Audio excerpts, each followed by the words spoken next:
पारार्घ्यं स्वं श्रुतिशतशिरःसिद्धमध्यापयन्ति स्वोच्छिष्टायां स्रजि निगलितं या बलात्कृत्य भुङ्क्ते गोदा तस्यै नम इदमिदं भूय एवास्तु भूयः। श्रीरङ्गसिंहगिरिदेशिकपादसेवा प्राप्ताखिल द्रविडवेदरहस्यजातं श्रीगौतमान्वयजमाश्रितभागधेयं गोपालदेशिकमहं शरणं प्रपद्ये। ప్రియ భగవద్బంధువులరా, నిన్నటి రోజున అంబరమే తన్నీరే అనేటువంటి పాసురాన్ని గురించి మనం తెలుసుకున్నాం. అయితే నందగోపుణ్ణి యశోదమ్మని నిద్రలేపినటువంటి వాళ్ళతో పాటుగా బలరామకృష్ణులిద్దరినీ కూడా నిద్రలేపుతున్నటువంటి మన అమ్మకి వెంటనే జ్ఞాపకం వచ్చింది, అరే మనం ఎంత పొరపాటు చేశాం, పరమాత్మని పొందాలి అంటే పురుషకారభూత అయినటువంటి అమ్మని ముందు ప్రార్థించాలి కదా అని. అమ్మని ఆరాధించి అమ్మ ద్వారా పరమాత్మని పొందాలి. మనం పొరపాటు చేశామనుకొని వెంటనే అక్కడి నుంచి బయలుదేరిపోయి నప్పిన ఇంటికి వచ్చారు. అంటే అక్కడే ఉన్నదనుకోండి, నందగోపుడి యొక్క కోడలు కనుక అక్కడే ఉంటుంది. అక్కడ ఉన్నటువంటి ఆవిడ దగ్గర ఆ ఇంట్లో అంటే కుంభుడు అని చెప్పబడేటువంటి ఒక ఆయన కూతురు, అందువల్ల అక్కడికి వెళ్ళారు. కృష్ణుడు కూడా ఇక్కడ ఉన్నట్లుగానే ఉంటాడు, కానీ ఇక్కడ ఉండకుండా ఆవిడ దగ్గరే ఎక్కువగా ఉంటాడు. అదే ఉద్దేశం వీళ్ళకి తెలుసు. అందువల్ల వెంటనే వెళ్ళి అమ్మ యొక్క పురుషకారంతో స్వామిని పొందాలి అనేటువంటి ఉద్దేశంతో వీళ్ళందరూ కూడాను అమ్మ దగ్గరికి వెళ్ళి ప్రార్థించారు.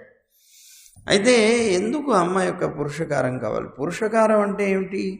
మనం మామూలుగా సిఫారస్ అంటుంటాం చూసారు, ఇంగ్లీష్లో రికమెండేషన్ అంటుంటాం చూసారా, అదన్నమాట. అంటే ఎందుకు అమ్మ యొక్క రికమెండేషన్ అవసరం ఏమిటి మనకి? పరమాత్మను పొందడానికి పరమాత్మ మనకి సంబంధించిన వాడు కాదా? మనకి తెలియదా? మమైవాంశే జీవలోకే అని, జీవలోకం అంతా కూడా నా అంశలే అని చెప్పాడు కదా. మరి మనకి ఆయనకి డైరెక్ట్ కనెక్షన్ ఉంది కదా. మరి ఉన్నప్పుడు ఇంకా మధ్యలో అమ్మ ఎందుకు అంటే రికమెండేషన్ ఎవరికి కావాలండి? గుండు సున్నాలు వాళ్ళకి కావాలి, అంతే కదా. మెరిట్లో పాస్ అయ్యేవాడికి రికమెండేషన్ ఎందుకు అవసరం లేదు. మనం అంతా మెరిట్లో పాస్ అయినటువంటి వాళ్ళం కాదు, మనం అన్నీ తప్పులే చేసి ఉండేవాళ్ళం కనుక మనకు అన్నీ 0 మార్క్సే. అలాంటి మనకి తప్పనిసరిగా పరమాత్మ యొక్క అనుగ్రహం పొందాలి అంటే సిఫారసు కావాలి, రికమెండేషన్ లేకపోతే కాదు. ఇప్పుడు మీరంతా చిన్న వయసులో గడిపినటువంటి వాళ్ళే కనుక మీ అందరికీ కొద్దిగా అనుభవం ఉండొచ్చు, లేకపోతే మీ పిల్లల్ని చూసైనా సరే అనుభవం వాళ్ళని చూసి అర్థం చేసుకోవచ్చు. ఇప్పుడు చూడండి, చిన్నప్పుడు స్కూల్లో చదివే రోజుల్లో మనకి ప్రోగ్రెస్ కార్డు ఇస్తారు ఎగ్జామ్స్ అయిపోయిన తర్వాత. ఈ ప్రోగ్రెస్ కార్డు తీసుకొని సంతకం పెట్టించుకురా మీ ఇంట్లో మీ నాన్న చేత అంటారు. సరే 4 రోజులు ఎంత టైం ఇస్తారనుకోండి. ఆయన ఇచ్చిన తర్వాత వాడు రోజు కూడాను ఆ పుస్తకాల్లో పెట్టుకొని వాడు బ్యాగ్తోనే తెస్తాడు దాన్ని, అని బయటికి మాత్రం తీయడు. బయటికి తీయడు, నాన్నకి చూపిడు, అమ్మకి చూపిడు. లాస్ట్ డేట్ ఉంటుంది చూశారు, సరిగ్గా ఆ రోజున అతను కూడా రిక్షావాడు వస్తాడు, వాడు ఎక్కాలి. ఎక్కే మూమెంట్లో అప్పటికి నాన్న వెళ్ళిపోతాడు. అమ్మా మర్చిపోయానే అని లోపలికి వస్తాడు పరిగెట్టుకుని. ఏంట్రా? అమ్మ ప్రోగ్రెస్ కార్డు ఇచ్చాడే, ఇవాళ లాస్ట్ డేస్ సంతకం పెట్ట. వీడికి ముందు నుంచి 4 రోజుల నుంచి గుర్తుంటుంది, కానీ గుండు సున్నాలు వచ్చాయి, ఎక్కడ తిడతారో కొడతారో అని భయం. అందుకని లాస్ట్ డే ఇంకా లాస్ట్ మినిట్ అదిగో ఇక్కడి నుంచి ఇంట్లోంచి వెళ్ళే టైంలో తీసుకొచ్చి అమ్మ అమ్మ అమ్మ అమ్మ అంటే అమ్మ చూస్తుంది, ఓహో నాటకాలు వేస్తున్నావా, ఇంతకాలం నుంచి ఏం చేసావు, నీకు ఎంతకాలం అయింది ఇచ్చి, 4 రోజులు అయిందమ్మా, మరి ఏమి చూపించలేదు, మర్చిపోయానే, అయ్యో నీ గుండు సున్నాలు వచ్చాయి నాన్న కొడతాడని, ఇదిగో ఇంకొకసారి కనుక ఇలాంటి వేషాలు వేసావా నాన్నకి చెప్తా అంటుంది. కానీ అమ్మ సంతకం పెట్టి పంపించేస్తుంది.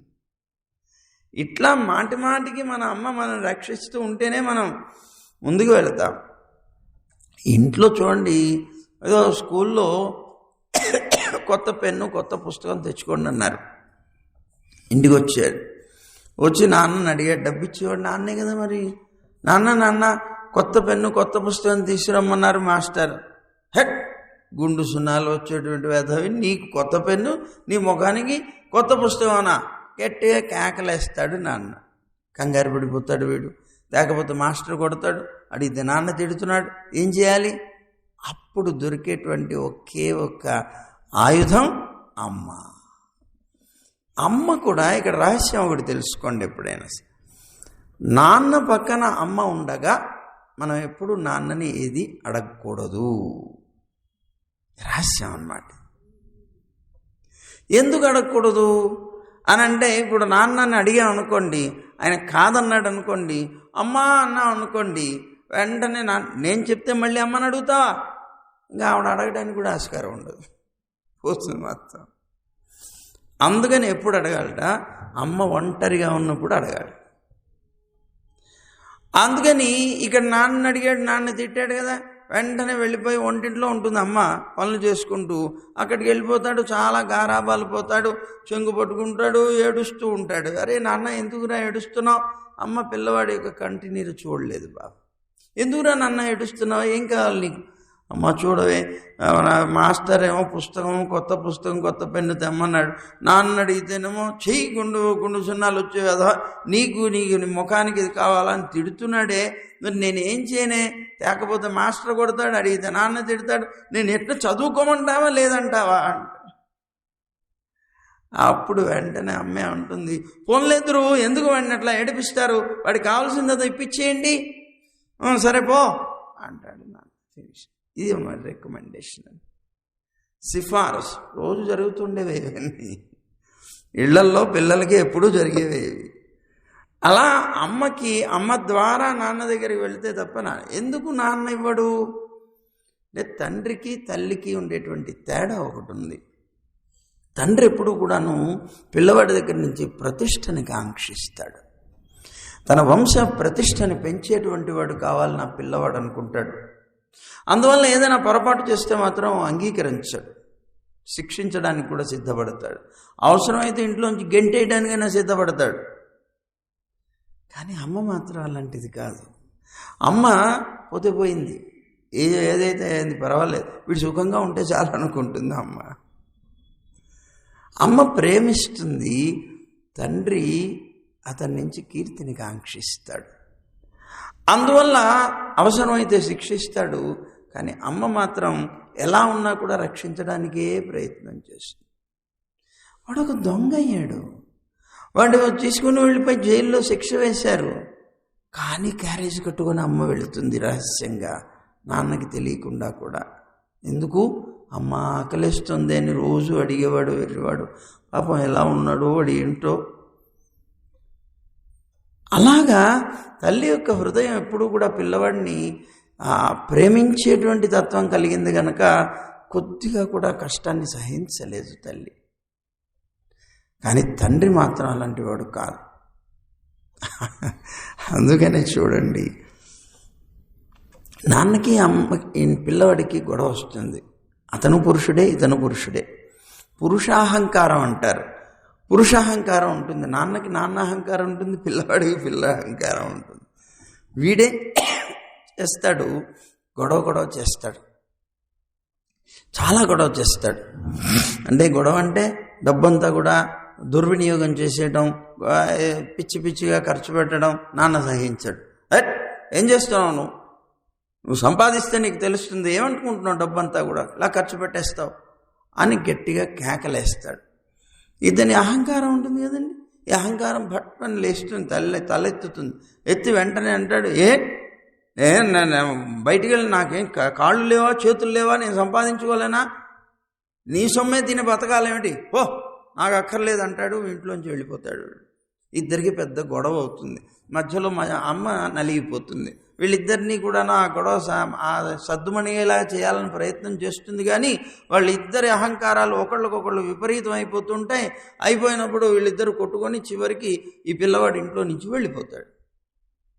వెళ్ళిపోగానే నాన్న ఏం చేస్తాడు, పోనీ పో వెళ్ళిపో ఇక్కడి నుంచి అంటాడు. అమ్మ మాత్రం ఇదేమిటండి వాడు వెళ్ళిపోతుంటే అలా అంటారేమిటండి, వాడు మన పిల్లవాడు ఎక్కడికి వెళ్ళిపోతాడు, వాడికి దిక్కేమిటి అంటుంది అమ్మ. పోనీవే ఏమిటి సంపాదించుకుంటా అంటున్నాడు కదా కానీ అంటాడు తండ్రి. సరే పాపం వెళ్ళిపోయాడు ఇంట్లో నుంచి పిల్లవాడు. తండ్రి ఇంతలా కోపంతో ఉన్నాడు, వినడం లేదు. కోపంలో ఉన్నప్పుడు అమ్మ మాట కూడా వినడాయన. అందుకని ఏం చేయాలి పాపం ఆలోచిస్తుంది. సరే నాకు సాపాటు పెట్టు అంటాడు. ఈయనకి ఎలా తినాలని బుద్ధి పుడుతోంది అనుకుంటుంది పాపం. సాపాటు పెట్టేస్తుంది. నువ్వు కూడా తిను అంటాడు. సరే కూర్చొని కలుపుకుందాం కదా అని ముద్ద కలిపి నోట్లో పెట్టుకునే టైంకి పాపం పిల్లవాడు గుర్తొస్తాడు. అమ్మా ఆకలే అనేటువంటి పిల్లవాడు జ్ఞాపకం వచ్చి కళ్ళవంబడి నీళ్లు కారుస్తూ ఆ ముద్దను పడేసి చేయి కడుక్కొని లేచి వెళ్ళిపోతుంది. సరే ఇలా ఉండగా ఇతను వెళ్ళి ఆ పిల్లవాడిని తీసుకురాడు. ఎందుకు, నా అహంకారం దెబ్బతింటుంది, వాడే రాని ఎక్కడికి పోతాడు, గతిలోకి వాడే వస్తాడు నా దగ్గరికి అని ఎదురు చూస్తాడు తండ్రి. కానీ పాపం తల్లి అలా ఏమి చేయలేదు. ఆహారం లేదు. తల్లి పాపం నీరసించిపోతుంది. ఆ పిల్లవాడు వస్తాడని ఎదురు చూస్తూ ఉంటుంది. వాడు రాడు. ఈయనేమో వెళ్ళి ప్రయత్నం చెయ్యడు. వీళ్ళిద్దరూ ఇలా ఉన్నారు. మధ్యలో అమ్మ మాత్రం పాపం అతని కోసం అని తిండి కూడా మానేసి మంచాన పడుతుంది.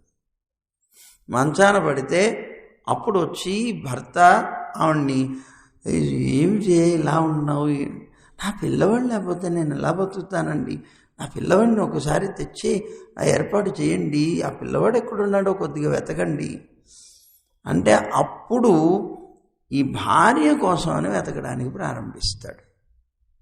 భార్య కోసమని వెతకడానికి. అప్పుడు ఏం చేస్తారు, మీరు ఎప్పుడైనా పేపర్లో అడ్వర్టైజ్మెంట్స్ చూసారా, కనపడుట లేదు అని అడ్వర్టైజ్మెంట్ చేస్తాడు. దాంట్లో మ్యాటర్ ఎప్పుడైనా చదివారా? చదవండి. ఏముంటుందో తెలుసా, నాయనా నువ్వు వెళ్ళిపోయిన దగ్గర నుంచి అమ్మ మంచాన పడింది, నువ్వు ఎక్కడున్నా సరే వెంటనే ఇంటికి వచ్చేసేయి. అమ్మ మంచాన పడింది అంటాడు కానీ నేను పడ్డాను మాత్రం అన్నాడు. అమ్మ మంచాన పడింది వచ్చేయి అంటాడు. అలాగా తండ్రి యొక్క ఇది అలా ఉంటుంది. తల్లి కోసం వెతకడానికి వెళ్ళి వెతుక్కొస్తాడు. ఇట్లా సహజంగా ఉండేటువంటి ఒక అహంకారం చేత ఇతను తప్పులు చేస్తూ ఉంటే ఆ తప్పులన్నింటినీ కూడాను కాస్తూ మనం రక్షించేటువంటిది తల్లే. తల్లి యొక్క అనుగ్రహం లేకపోతే తండ్రి నుంచి మనం కాపాడబడేటువంటి వాళ్ళం కాదు.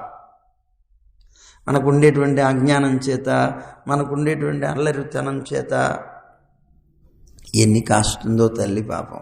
అవసరమైతే ఆయన కోపం వచ్చి కొట్టబోతుంటే తను ఒళ్ళు పెట్టి తను దెబ్బతింటానికి ప్రయత్నం. ఈ మధ్యనే అండి ఒక 4 రోజులైందో ఏమో, ఒక తల్లి 2 పిల్లలు కలిగినటువంటి తల్లి ట్రైన్లో ఎక్కాలని ఎక్కబోతున్న సమయంలో జారి పడిపోయింది. పిల్లలు పడిపోయారు. ఆ రైలు పట్టాల దగ్గర ఆ మధ్యలో పడిపోతే ఆ తల్లి వెంటనే ఆ పిల్లలిద్దరినీ కూడా అలా కప్పేసి పడుకున్నదండి ఆవిడ. ఎంత ఆశ్చర్యం! అమ్మ అంటే అంతే కదా. మరి ఆ పిల్లలిద్దరినీ కూడాను వీళ్ళు కదిలిపోయి పొరపాటున తెలియక, మరి అజ్ఞానం చిన్నపిల్లలు కదా, మరి వాళ్ళు ఏదో తప్పించుకోవాలని ప్రయత్నం చేస్తారు భయం చేత, కానీ దెబ్బతింటాం అనేటువంటి విషయం వాళ్ళకి తెలియదు. అందుకని అలా అయిపోయి పొరపాటున దాని కింద పడిపోతారేమోనని వాళ్ళని కదలకుండా, ఏమిటి కొద్దిగా తెలుసు కనుక అది వెళ్ళేదాకా తలకాయ ఉంచుకొని అలా ఉంటే కొద్దిగా అది వెళ్ళిపోతుంది అనేటువంటి విషయం ఉందేమో జ్ఞానం. అందుకని వాళ్ళిద్దరినీ కూడాను అలా కప్పేసి ఆవిడ అలా పడుకున్నది. ఆశ్చర్యం చూడు, ఎంత విచిత్రం చూడు. తల్లి అంటే అలా ఉంటుంది. తల్లి ప్రేమ చాలా గొప్పది. అందుకే అమ్మా అనేటువంటి ఆ పదం ఉన్నదే అమృత బీజం అంటారు దాన్ని. అమ్మ అనేటువంటి దాంట్లో ఓంకారం ఉన్నది. ఆశ్చర్యం అది. తెలుగు ఓంకారం అంటారు అమ్మ అనేటువంటి పదాన్ని. ఆ మా కింద మా వద్దు, 2 మకారాలు ఉంటాయి. అంటే ఆ ఉ మా అని ఓంకారం.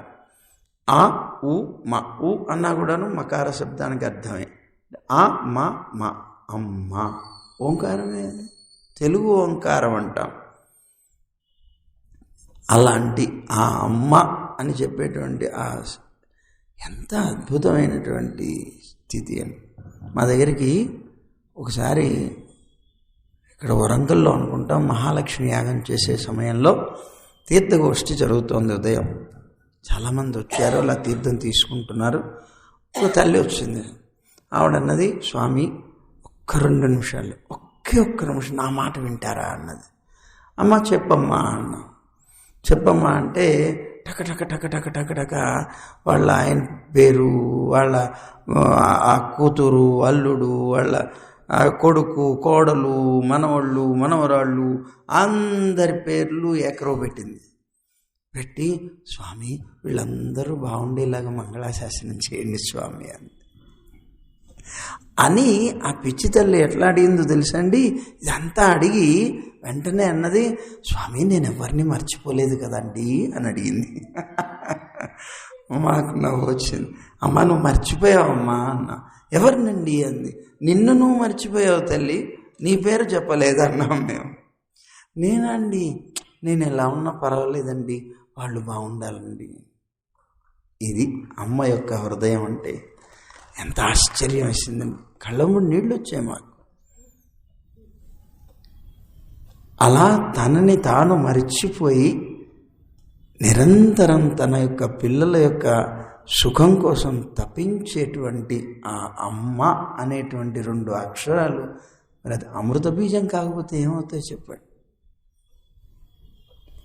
అది అన్నమాట. కనుక అమ్మ యొక్క అనుగ్రహం లేకపోతే నాన్నతో మనం వేగలేం, చాలా కష్టం. ఆయన కోపం ఎక్కువ. ఈ లోకంలో ఉండే తల్లిదండ్రులే కాదండి, భగవంతుడు కూడా అంతే. ఆయన కోపం వచ్చింది, క్షిపామి, అదే తోసిపారేస్తాను, నిన్ను ఆసుర యోనుల్లోకి తోసిపారేస్తానని గట్టిగా కేకలు పెట్టాడు. ఏమే బాబు రక్షించవా? నా క్షమామి, నేను క్షమించను అంటాడు ఆయన కోపం వచ్చి. ఏమండి అలాంటి వాడి దగ్గరికి మనం వెళ్ళిపోయి మనం ఎట్లా కనిపించగలం చెప్పండి? రోజు నిత్యం పాపాలు చేసేటువంటి ముఖంతో ఎలా కనిపిస్తాం చెప్పండి? అందుకనే మీరు ఆలయానికి వెళ్ళినప్పుడు ఒక విధానం ఉంది, గుర్తుపెట్టుకోండి. ఎప్పుడైనా సరే మన ఆలయానికి వెళ్తాం. ఆలయానికి వెళ్ళినప్పుడు డైరెక్ట్గా భగవంతుడి దగ్గరికి వెళ్ళి దర్శనం చేసుకోకూడదు.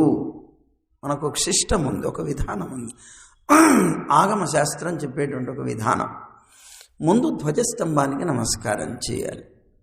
ధ్వజస్తంభము అంటే గరుత్మంతుడు, అంటే వేదం.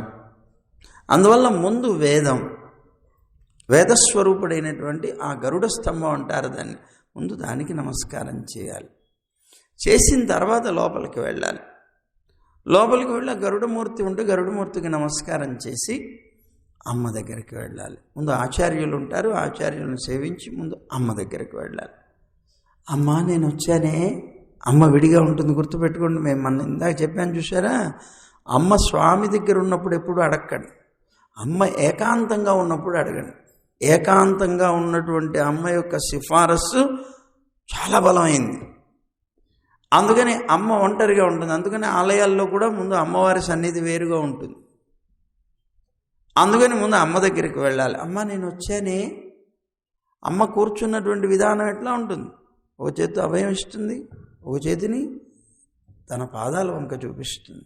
దానన్నా నన్ను పట్టుకో, నన్ను ఆశ్రయించు, నీకెందుకు, నేనున్నాను కదా అంటుంది.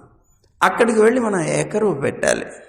అమర్యాద క్షుద్ర చలమతిరసూయా ప్రసవభూ దుర్మానీ స్మర పరవశో వంచనపర నృశంస పాపిష్ట కథమహమితో దుఃఖజనదే అపారాదుత్తీర్ణ తవ పరిచరేయం చరణయో అని అమ్మ దగ్గర ఈ మాటలు చెప్పాలి. ఎందుకు చెప్పాలి? మనలో ఉండే దోషాలన్నీ చెప్పాలి. అమ్మా, ఇవన్నీ ఏమిటివి?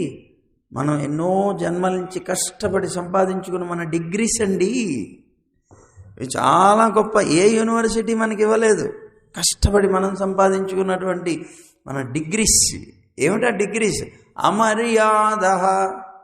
నాకు అసలు మర్యాద అంటే ఏమిటో తెలియదు. మర్యాద అంటే ఏమిటండి? తన హద్దులో తాను ఉండటం. తన హద్దులో తాను ఉండడం అంటే అర్థం ఏంటండి?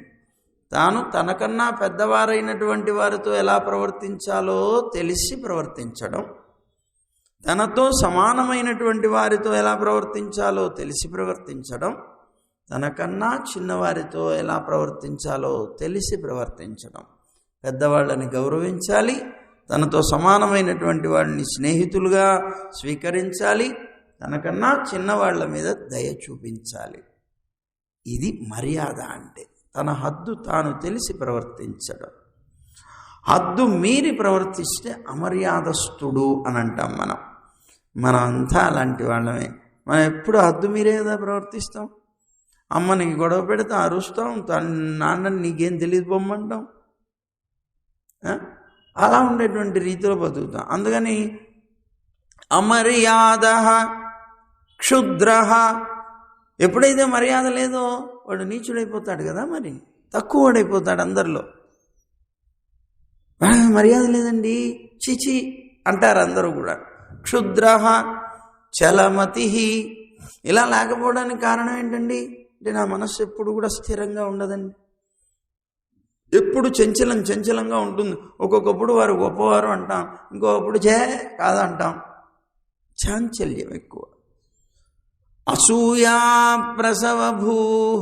ఈ చాంచల్యం దేనివల్ల వచ్చిందండి నీకు? అసూయ వల్ల వచ్చింది. అసూయ అంటే ఏంటి? ఇతరుల యొక్క గుణాల్లో దోషాలని ఆరోపించడం, వాళ్ళ యొక్క గుణాలని చూసి సహించలేకపోవడం, వాళ్ళంత గొప్పవాళ్ళని అంటే సహించలేకపోవడం, ఆ గుణాల్లో దోషాలని ఆరోపించడం, దాన్ని అసూయ అంటారు. దోషారోపో గుణేశ్వపి అని. మావాడు 10th క్లాస్ ఫస్ట్ క్లాసులో పాస్ అయ్యాడు అన్నాడు ఒక ఆయన.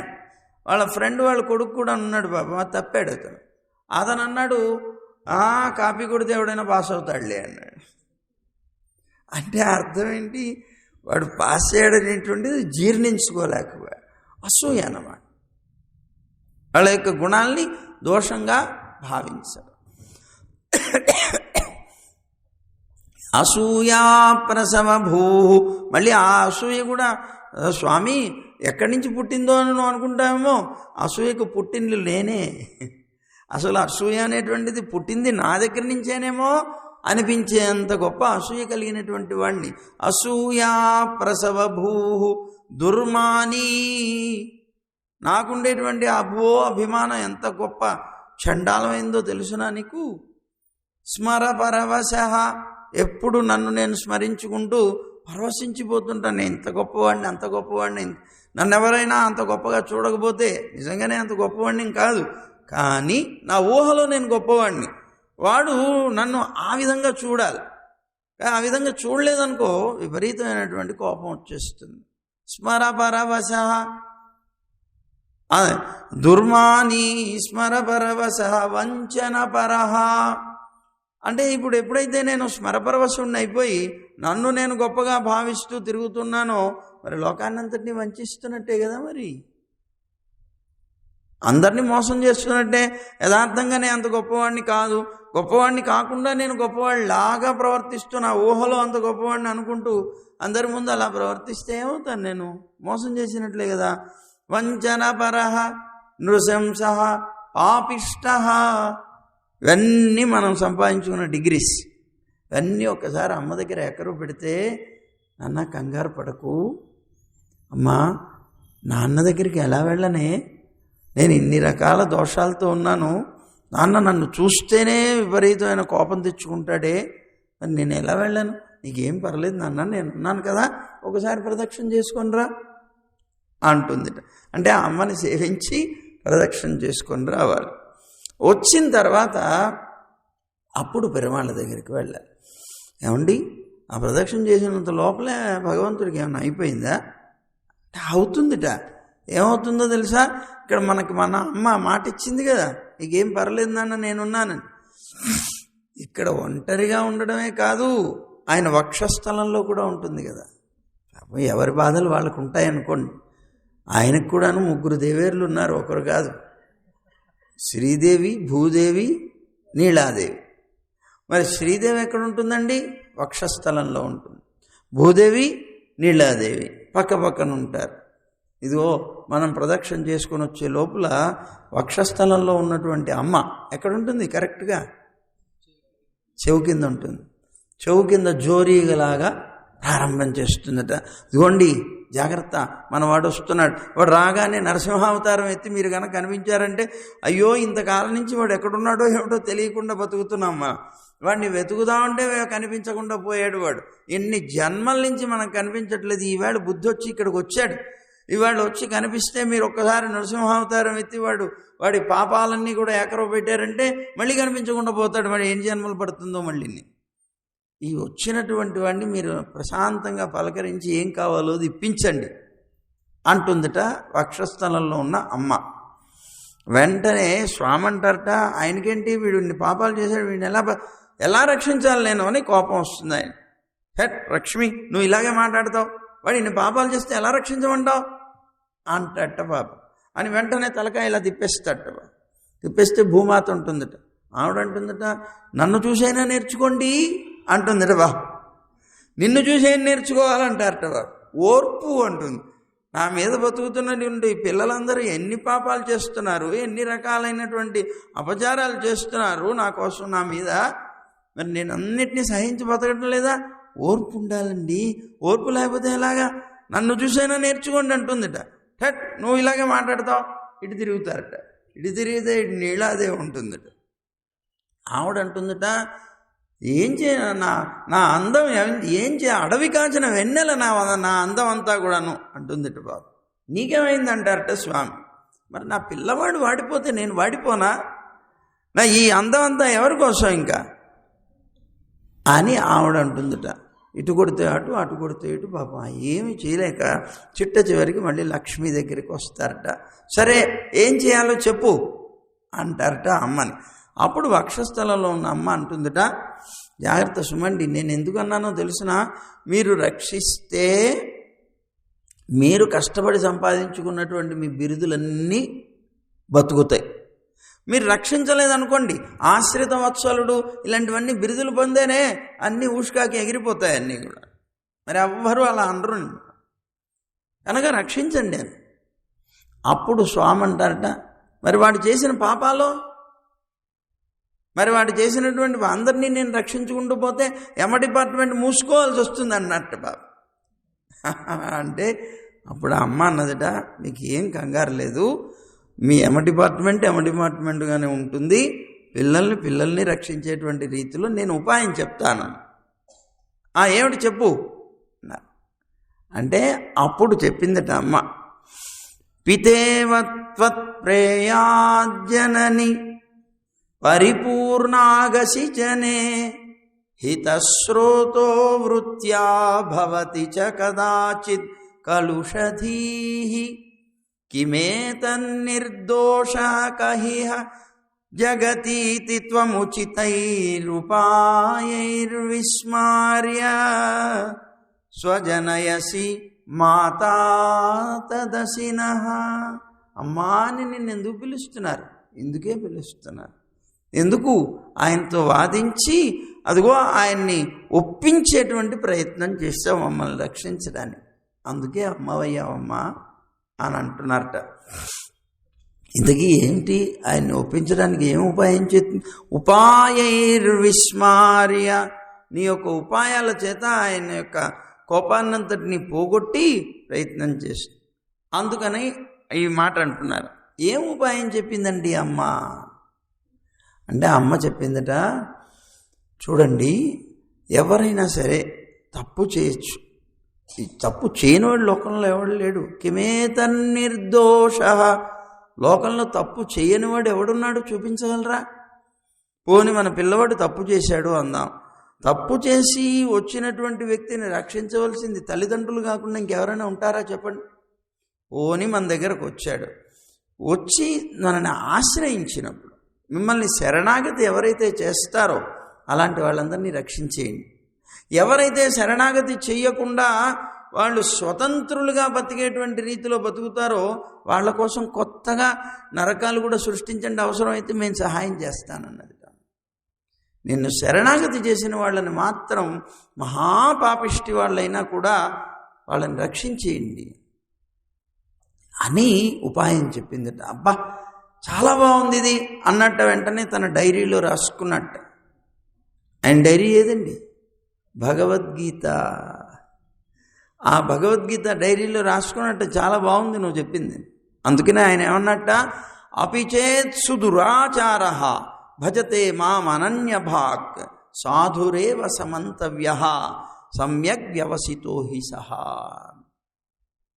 ఆ మాట అన్నట్టు అని రాసుకున్నట్టు. ఏమిటి ఇందులో ఉందండి? మహాదురాచారుడైనప్పటికీ కూడా నన్ను గనక వచ్చి శరణాగతి చేసి ఇక ముందు నేను చెయ్యను అని నన్ను దోషాన్ని ఒప్పుకొని నా శరణాగతి కనుక చేస్తే సాధురేవ సమంతవ్య, అతన్ని కూడా నేను సాధువుగానే భావిస్తాను అన్నట్టు. అంటే ఇక్కడ అమ్మ చెప్పినటువంటి రహస్యం ఏమిటి? ఎవరైతే ఎంత పాపిష్టివాడైనా వచ్చి నిన్ను శరణాగతి చేస్తే రక్షించవయ్యా. ఇప్పుడు ఇదన్నమాట పురుషకారం అంటే. పురుషకారం అది అర్థం ఏమిటండి దీనికి? పురుషం కరోతీతి పురుషకార అన్నారు. అంటే పురుషుణ్ణిగా చేసేటువంటిది కనుక పురుషకారం అని పేరు. పురుషుణ్ణిగా చేయడం ఏంటి? ఆయన పురుషుడే కదా అంటే పురుష శబ్దానికి అర్థం ఏమిటో తెలుసిన? పురు తనోతి అని, అంటే ఇవ్వడం అన్నమాట. అది కూడా అధికంగా ఇవ్వటం. పురు అంటే అధికం, తనోతి అంటే ఇవ్వడం. కనుక అధికంగా ఇవ్వటం అన్నమాట పురుషకారం అంటే. అంటే ఇప్పుడు ఆయనకి కోపం వచ్చినప్పుడు మనకేం ఇవ్వడం లేదు, కానీ మనకి అధికంగా ఆయన ఇచ్చేలాగా చేస్తున్నదే అమ్మ. ఇందాక మనం చెప్పుకున్నాం కొన్ని ఉదాహరణలు.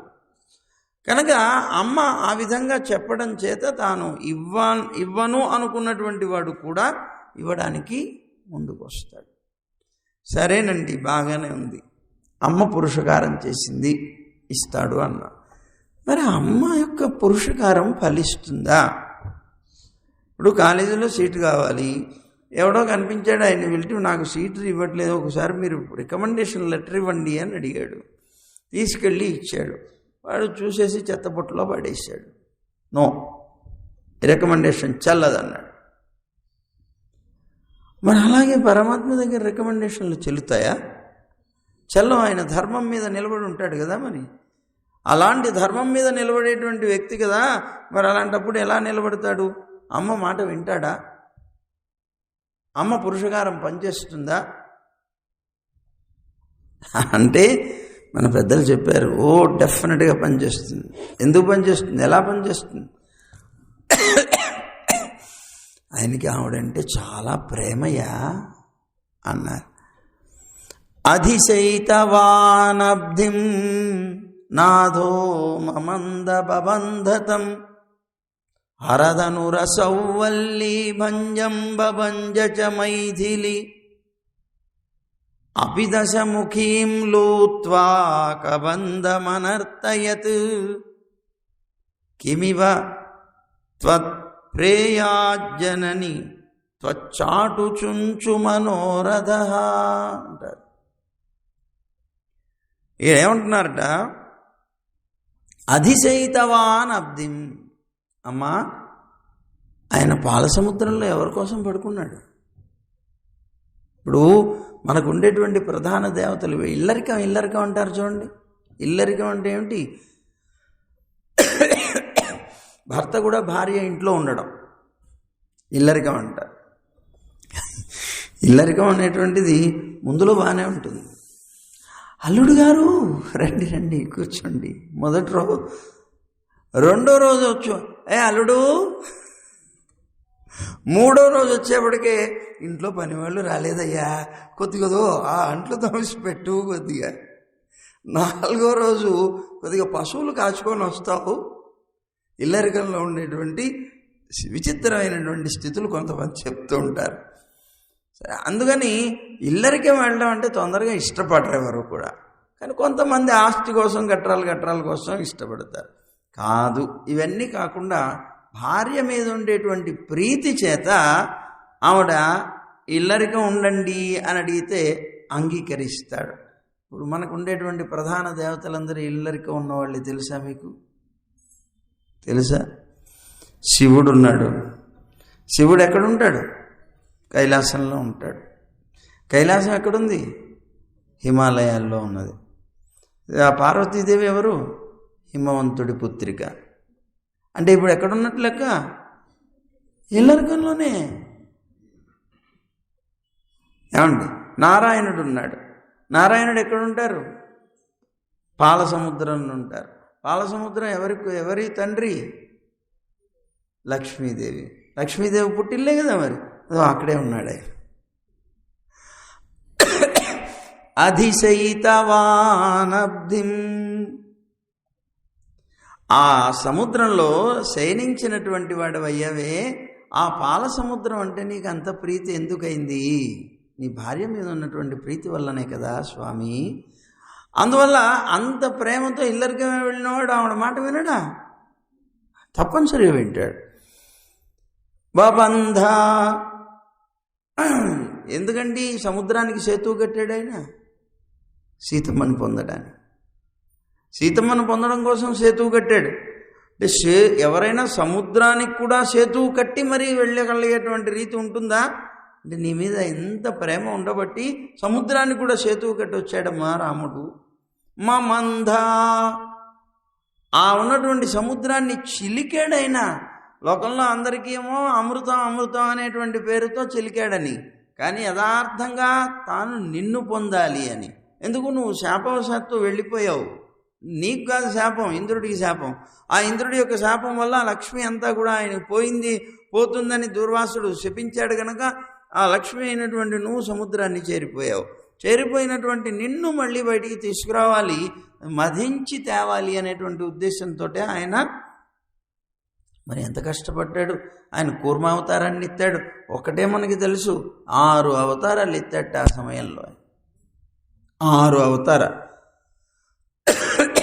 దేవతల్లో ఉన్నాడు, రాక్షసుల్లో ఉన్నాడు, వాసుకిలో ఉన్నాడు, ఆ పర్వతంలో ఉన్నాడు, పర్వత శిఖరంలో ఉన్నాడు. ఇవన్నీ అవతారాలే. ఎంత కష్టపడింది దేనికమ్మా? నిన్ను పొందడానికి కాదా? మమంద బబంధతం హరదనుర సౌవల్లీ భంజం బభంజ చ మైథిలి. సీతమ్మని వివాహం చేసుకోవడం కోసం ఏం చేశాడు ఆయన? శివధనస్సుని విరిచాడు ఆయన. మనకి రామాయణంలో చెప్తారు, విశ్వామిత్రుడు మన రామలక్ష్మణులు ఇద్దరిని కూడా తీసుకొని వెళ్ళాడు జనక మహారాజు యొక్క కొలువుకి. ఏమయ్యా, నీ దగ్గర ఉన్నటువంటి ఆ ధనస్సు ఏదో ఒకసారి మా వాళ్ళకి చూపించి మా పిల్లలకి అన్నాడు. తీసుకురండి అన్నాడు. అదొక పెద్ద పెట్టెలో ఉన్నది, రోజు ఆరాధింపబడుతోంది. ఆ పెట్టెని తోసుకురావడానికి 5,000 మంది భటులు తోసుకొని వచ్చారట. 5,000 మంది భటులు తోసుకొని వస్తే కానీ రానటువంటి ఆ ధనస్సుని ఎడమ చేత్తో అలా పట్టుకొని లేపేశాట రాముడు. ఏమండి, అంత కష్టమైనటువంటి, అంత శ్రమ చెందేటువంటి అలాంటి ధనస్సుని కూడా ఆయన ఎందుకండి విరిచాడు? హరధనురసౌవల్లి భంజం బభంజ చ మైథిలి. దాన్ని విరక్కొట్టి సీతమ్మని వివాహం చేసుకోలేదా? అలాగే అపిదశముఖీం లూత్వా, అక్కడికి వెళ్ళి లంకలోకి వెళ్ళి రావణాసురుని ఎందుకు చంపాడు ఆయన? లేదా అక్కడ ఉన్నటువంటి సైనికులైనటువంటి వాళ్ళందరి యొక్క కబంధం అనర్థయత శిరస్సుల్ని ఖండించేసి వాళ్ళ మొండాలన్నీ కూడా ఆడించట. ఎందుకు చేశాడు అలాగా? అమ్మా, నీ మీద ప్రేమతో కాదా? కనుక నీ మీద అంత ప్రీతి ఉన్నటువంటి వ్యక్తి నీ యొక్క సిఫారసుని అంగీకరిస్తాడని మన పెద్దలు చెప్తున్నారన్నమాట. అందువల్ల అమ్మ యొక్క సిఫారసు ఎప్పుడూ కూడా వ్యర్థం కాదు. అందువల్ల అమ్మ పురుషకారం. ముందు అమ్మ ద్వారానే పరమాత్మని మనం పొందే ప్రయత్నం చెయ్యాలి అనేటువంటి ఉద్దేశంతో మన అమ్మ ఈవేళ గోపికలతో పాటుగా ముందు వచ్చి నందుడి దగ్గర కృష్ణుడిని ప్రార్థిస్తూ ఉన్న ఒక్కసారి గుర్తొచ్చి, అరే అమ్మ ద్వారా వెళ్ళాలి కదా పురుషకారం అని వెంటనే మళ్ళీ అమ్మ దగ్గరకు వచ్చిందనమాట. వచ్చి పిలుస్తుంది. అందుకనే విశేష పాసురమైంది. ఇది విశేషం ఏమిటి మన జీవితానికి? అమ్మే. అమ్మ ద్వారానే నాన్న యొక్క అనుగ్రహం పొందితే అది కరెక్ట్గా ఉంటుంది, బలంగా ఉంటుంది. అదనమాట విశేషం మన జీవితం. అందుకని ఇక్కడ విశేష పాసురంగా మన పెద్దలు చెప్తారు. అదేమిటో ఒకసారి పాసురం చదువుకొని దాంట్లో ఉండే అర్థాన్ని చూద్దాం. ఉందు మదగళితన్ ఓడాద తోళ్వళియన్ నందగోపాలన్ మరుమகளே நப்பின்னாய் கந்தம் கமழம் குழலி கடதிரவாய் வந்தெங்கும் கோழி அழைத்தனகான் மாதவி பந்தல் மேல் பல்கால் குயிலினங்கள் கூவினகான் பந்தார் விரலி உண்மை துணன் பேர்பாட செந்தாமரை கையால் சீரார் வளையொளிப்பா வந்து திரவாய் மகிழ்ந்து ఏలోరెంబావాయ్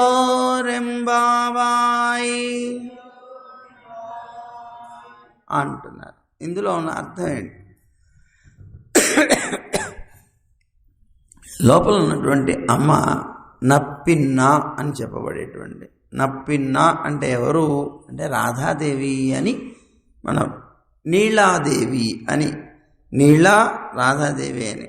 కృష్ణావతారం పరిపూర్ణావతారం ఎందుకైందండి అని అంటే, సాక్షాత్తు శ్రీమన్నారాయణుడే స్వయంగా తన యొక్క చతుర్భుజాలతో శంఖచక్ర గదా పద్మాలతో సహా ఈ లోకంలో అవతరించారు. కృష్ణావతారంలో శంఖచక్ర గదా పద్మాలతో అక్కడ ఉన్నటువంటి ఆ రూపంతోనే అవతరించారు. పుట్టినప్పుడు పిల్లవాడికి కూడా చతుర్భుజాలు ఉన్నాయట, శంఖచక్ర గదా పద్మాలు ఉన్నాయట. కృష్ణావతారం అలా వచ్చారు అంటే స్వయంగా ఆయనే ఇక్కడికి వచ్చారు. రెండవది, ఆయన వచ్చేటప్పుడు వారి యొక్క పరివారం అంతా వచ్చిందట. అంటే వారికి ఉన్నటువంటి దేవేరులు ముగ్గురు కూడా వచ్చేసారు. శ్రీదేవి, భూదేవి, నీలాదేవి. ఏమండి, శ్రీదేవి ఎవరు? రుక్మిణీదేవిట, ఆవిడ.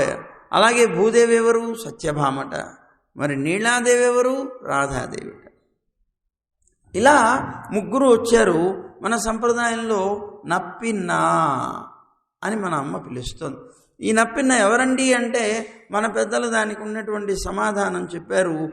నీళాతుంగస్తనగిరితటీ సుప్తముద్బోధ్య కృష్ణం. నీళా అని చెప్పారు. అండ్ నీలాదేవి యొక్క అవతారం అన్నమాట, అంశ అన్నమాట. ఎవరు? రాధాదేవి. ఆవిడనే నప్పిన్న అని అన్నారు. అయితే ఇక్కడ ఆ నప్పిన పిరాట్టి అంటాం, ఆ నప్పిన పిరాట్టిని నిద్ర లేపుతున్నారు. ఎందుకు? కృష్ణుడు తప్పనిసరిగా ఇక్కడే ఉంటాడు అని తెలుసు. ఆమెడ యొక్క పురుషకారంతోనే మనం కృష్ణుడిని పొందాలి అనే ఉద్దేశంతో పురుషకారాన్ని ప్రార్థిస్తూ పిలిచారన్నమాట.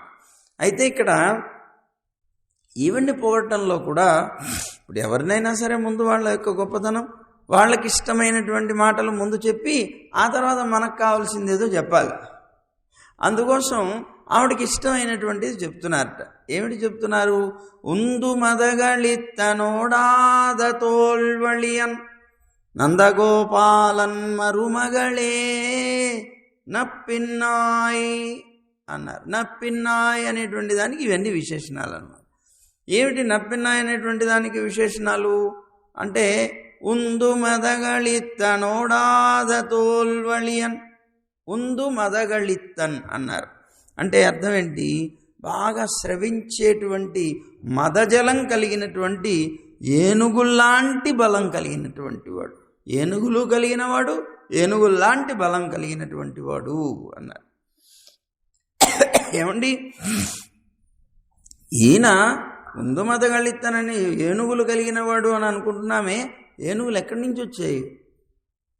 ఈయన దగ్గర ఉండేవి గోవులే కదా, గోపాలుడు కదా, ఈయన దగ్గరికి ఎలా వస్తాయండి ఇవన్నీ అంటే, వసుదేవుడికి ఈయన స్నేహితుడయ్యా అన్నారు. ఎంత స్నేహితుడైతే మాత్రం ఆయనకు ఉండేవన్నీ ఇస్తాడా? అరే, కష్టంలో ఉన్నప్పుడు ఆయన భార్యను కూడా ఇక్కడే దాచిపెట్టాడయ్యా. రోహిణీదేవిని నందుడి దగ్గరే కదా దాచింది. అందువల్ల ఆయనకు ఉన్నటువంటి ఆస్తులు పాస్తులు ఇచ్చే, అదే మిత్రత్వంలో ఉన్న గొప్పతనం, స్నేహంలో ఉన్న గొప్పతనం ఏమిటి? అదే. మరి చూడండి ఎలా ఉండాలట స్నేహం అనేటువంటిది, పాలు నీళ్లలాగా ఉండాలి. పాలు నీళ్లలాగా, పాలు నీళ్లలాగా ఉండడం ఏంటండి? క్షీరనీరన్య మైత్రి అంటారు దీన్ని. క్షీరనీర మైత్రి అంటే ఏంటి? ఇప్పుడు మనం పాలు కావాలి, ఎవరో పాలు తీసుకొస్తాడు ఒకతను, ఆ వచ్చేటప్పుడు వాడికి ఉండేటువంటి ఆవో గేదో ఏదో మొత్తం మీద 1 లీటరో 2 లీటర్లు మాత్రమే ఇస్తుంది, మీకు 5 లీటర్లు కావాలంటారు. అప్పుడు ఏం చేస్తాడు వాడు? అలా వచ్చేప్పుడు దారిలో మున్సిపల్ వాటర్ ఏదో ఉంటుంది, టక్కన వెళ్ళిపోయి దాని కింద పెట్టేస్తాడు పాలు. పెట్టగానే ఆ నీళ్ళన్నీ పడతాయి. 5 లీటర్లు వచ్చినాయి కదా, తీసుకొని వస్తాడు. అమ్మా ఇదిగో 5 లీటర్లు అంటాడు. పాలు ఏం చేస్తాయి? తనలో కలిసినటువంటి నీటికి తమ గుణాన్ని, అంటే స్నేహం కదా, ఇప్పుడు స్నేహం అంటే ఏంటి? అది ఇది 2 కలిసిపోయాయి, తనలోకి వచ్చింది, తనతో స్నేహం చేసింది, మైత్రి చేసింది. అందుకని ఆ జలానికి ఏం చేసిన ఈ పాలు తన రంగు, తన రుచి, తన వాసన అన్నీ ఇచ్చేసింది. అందువల్ల ఇవన్నీ పాలుగానే కనిపిస్తున్నాయి, మారిపోయాయి. సరే, ఇక్కడ నీళ్లు పాలు గుర్తుపట్టలేం. అయితే ఇక్కడ తెచ్చి ఇచ్చిన తర్వాత ఆ అమ్మ ఏం చేసింది? ఆ వచ్చినటువంటి ఆ పాలను తీసుకుని వెళ్ళి పొయ్యి మీద పెట్టింది, గిన్నెలో పోసి పొయ్యి మీద పెట్టింది. ఏమండి, కింద నిప్పు పెట్టింది, చక్కగా పాలు పెట్టింది. పెడితే నిప్పుకు ఉన్నటువంటి ఒక గుణం ఏంటి? నిప్పుకి నీటికి పడదు. నిప్పుకి నీటికి పడదు కనుక నిప్పు ఎక్కడైతే వచ్చిందో నీరు వెంటనే వెళ్ళిపోతుంది. కనుక నిప్పు తోలేస్తుంది నీటిని.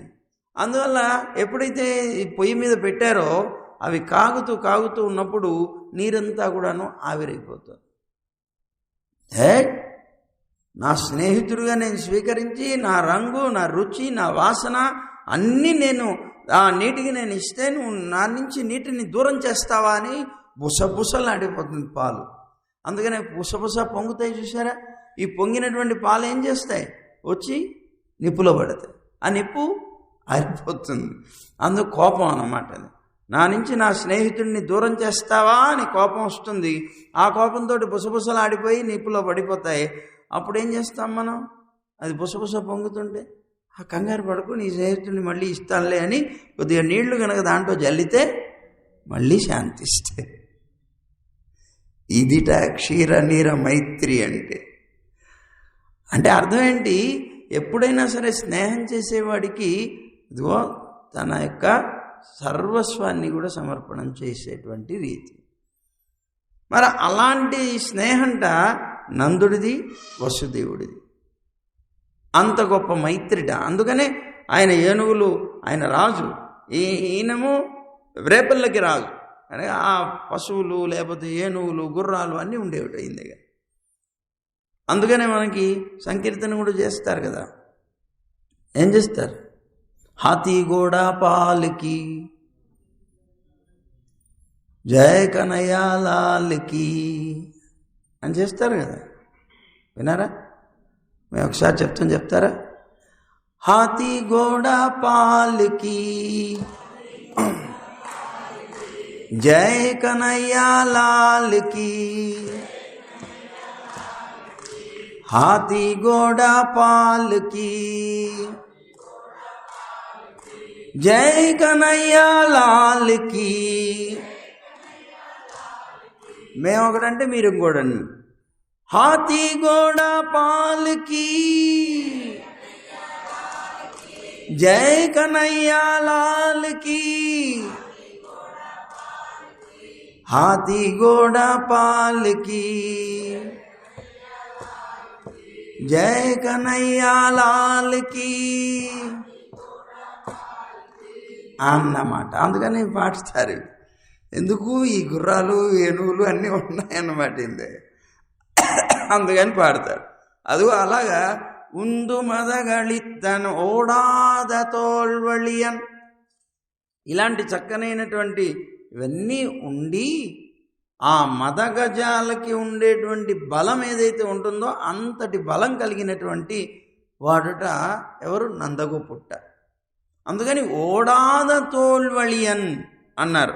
అంటే శత్రువులకి భయపడి వెనక అడుగు వేయనంత గొప్ప బలం కలిగినటువంటి వాడు నందగోపుడు. అంటే అసలు మామూలుగా క్షాత్ర ధర్మం ఒకటి ఉంది. క్షత్రియులు అంటే ఎవరుట? వాళ్ళ యొక్క లక్షణాలు చెప్తాడు పరమాత్మ భగవద్గీతలో. శౌర్యం తేజో ధృతిర్ దాక్ష్యం యుద్ధే చాప్యపలాయనం అని అంటాడు. అంటే ఏంటి? మంచి శౌర్యం కలిగినటువంటి వాడు, అద్భుతమైనటువంటి తేజస్సు కలిగినటువంటి వాడు, ఇలాంటి లక్షణాలన్నీ కూడాను కలిగినటువంటివన్నీ క్షత్రియ ధర్మాలు.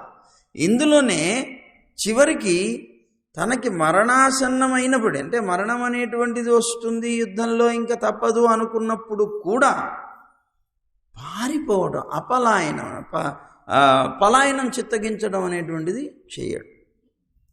నిజమైనటువంటి క్షత్రియుడైతే ఎప్పుడూ వెనక అడుగు వెయ్యడు. యుద్ధంలో ప్రాణం పోయినా పర్వాలేదు అనుకుంటాడు తప్ప పారిపోవడం మాత్రం చేయడు. అందువల్ల అది నిజమైనటువంటి బలం అంటారు.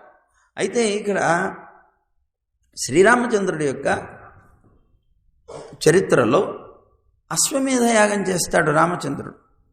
ఆ చేసినప్పుడు ఆ అశ్వాన్ని వదలాలి కదా, మరి వదిలాడు.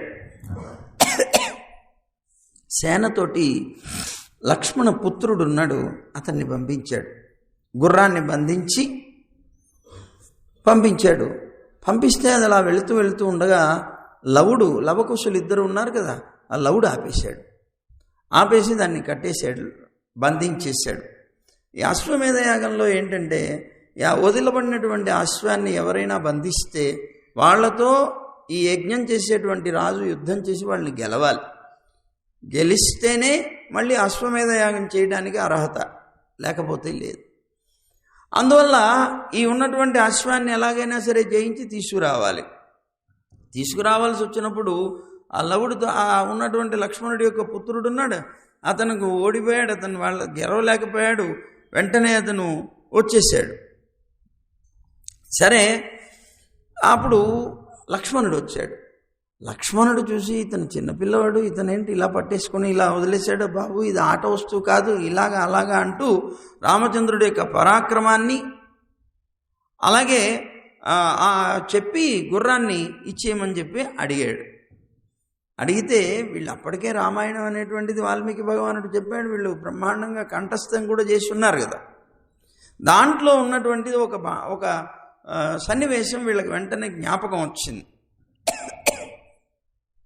ఏమిటట అది అంటే, రామచంద్రుడు చాలా కోపంతో ఎక్కుపెట్టి ఉంచినటువంటి బాణాన్ని విడవడానికి వీలు లేనంత దగ్గరకు వచ్చి పైన పడ్డట. ఆ పడినప్పుడు అక్కడ ఉండేటువంటి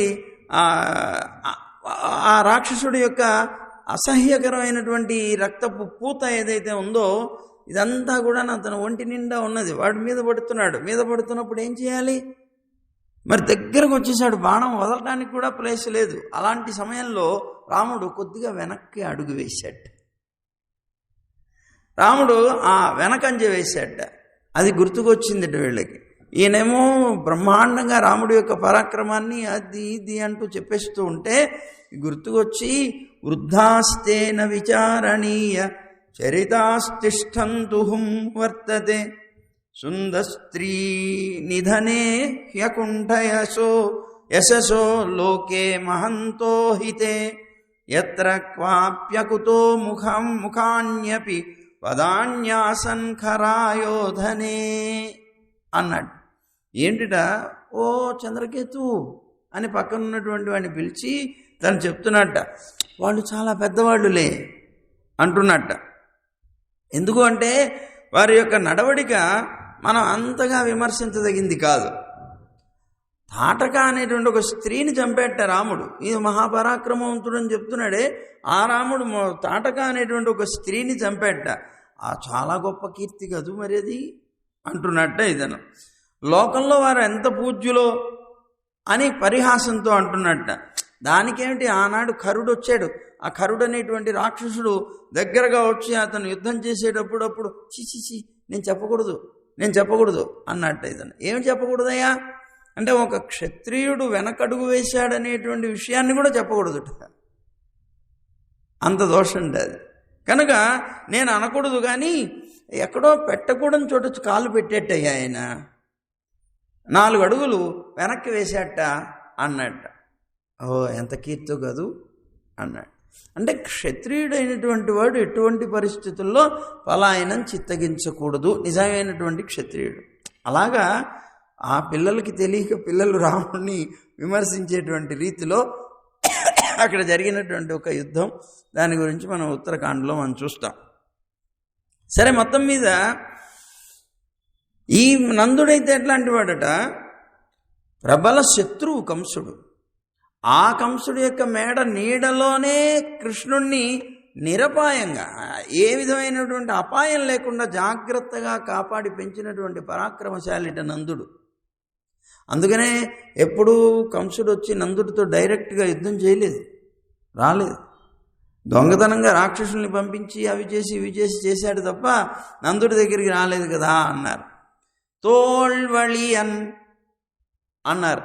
ఆ తోళ్ళు అంటే భుజాలు అన్నమాట. వలియన్ అంటే మంచి బలం కలిగినటువంటి భుజాలు కలిగినటువంటి వాడు అన్నారు.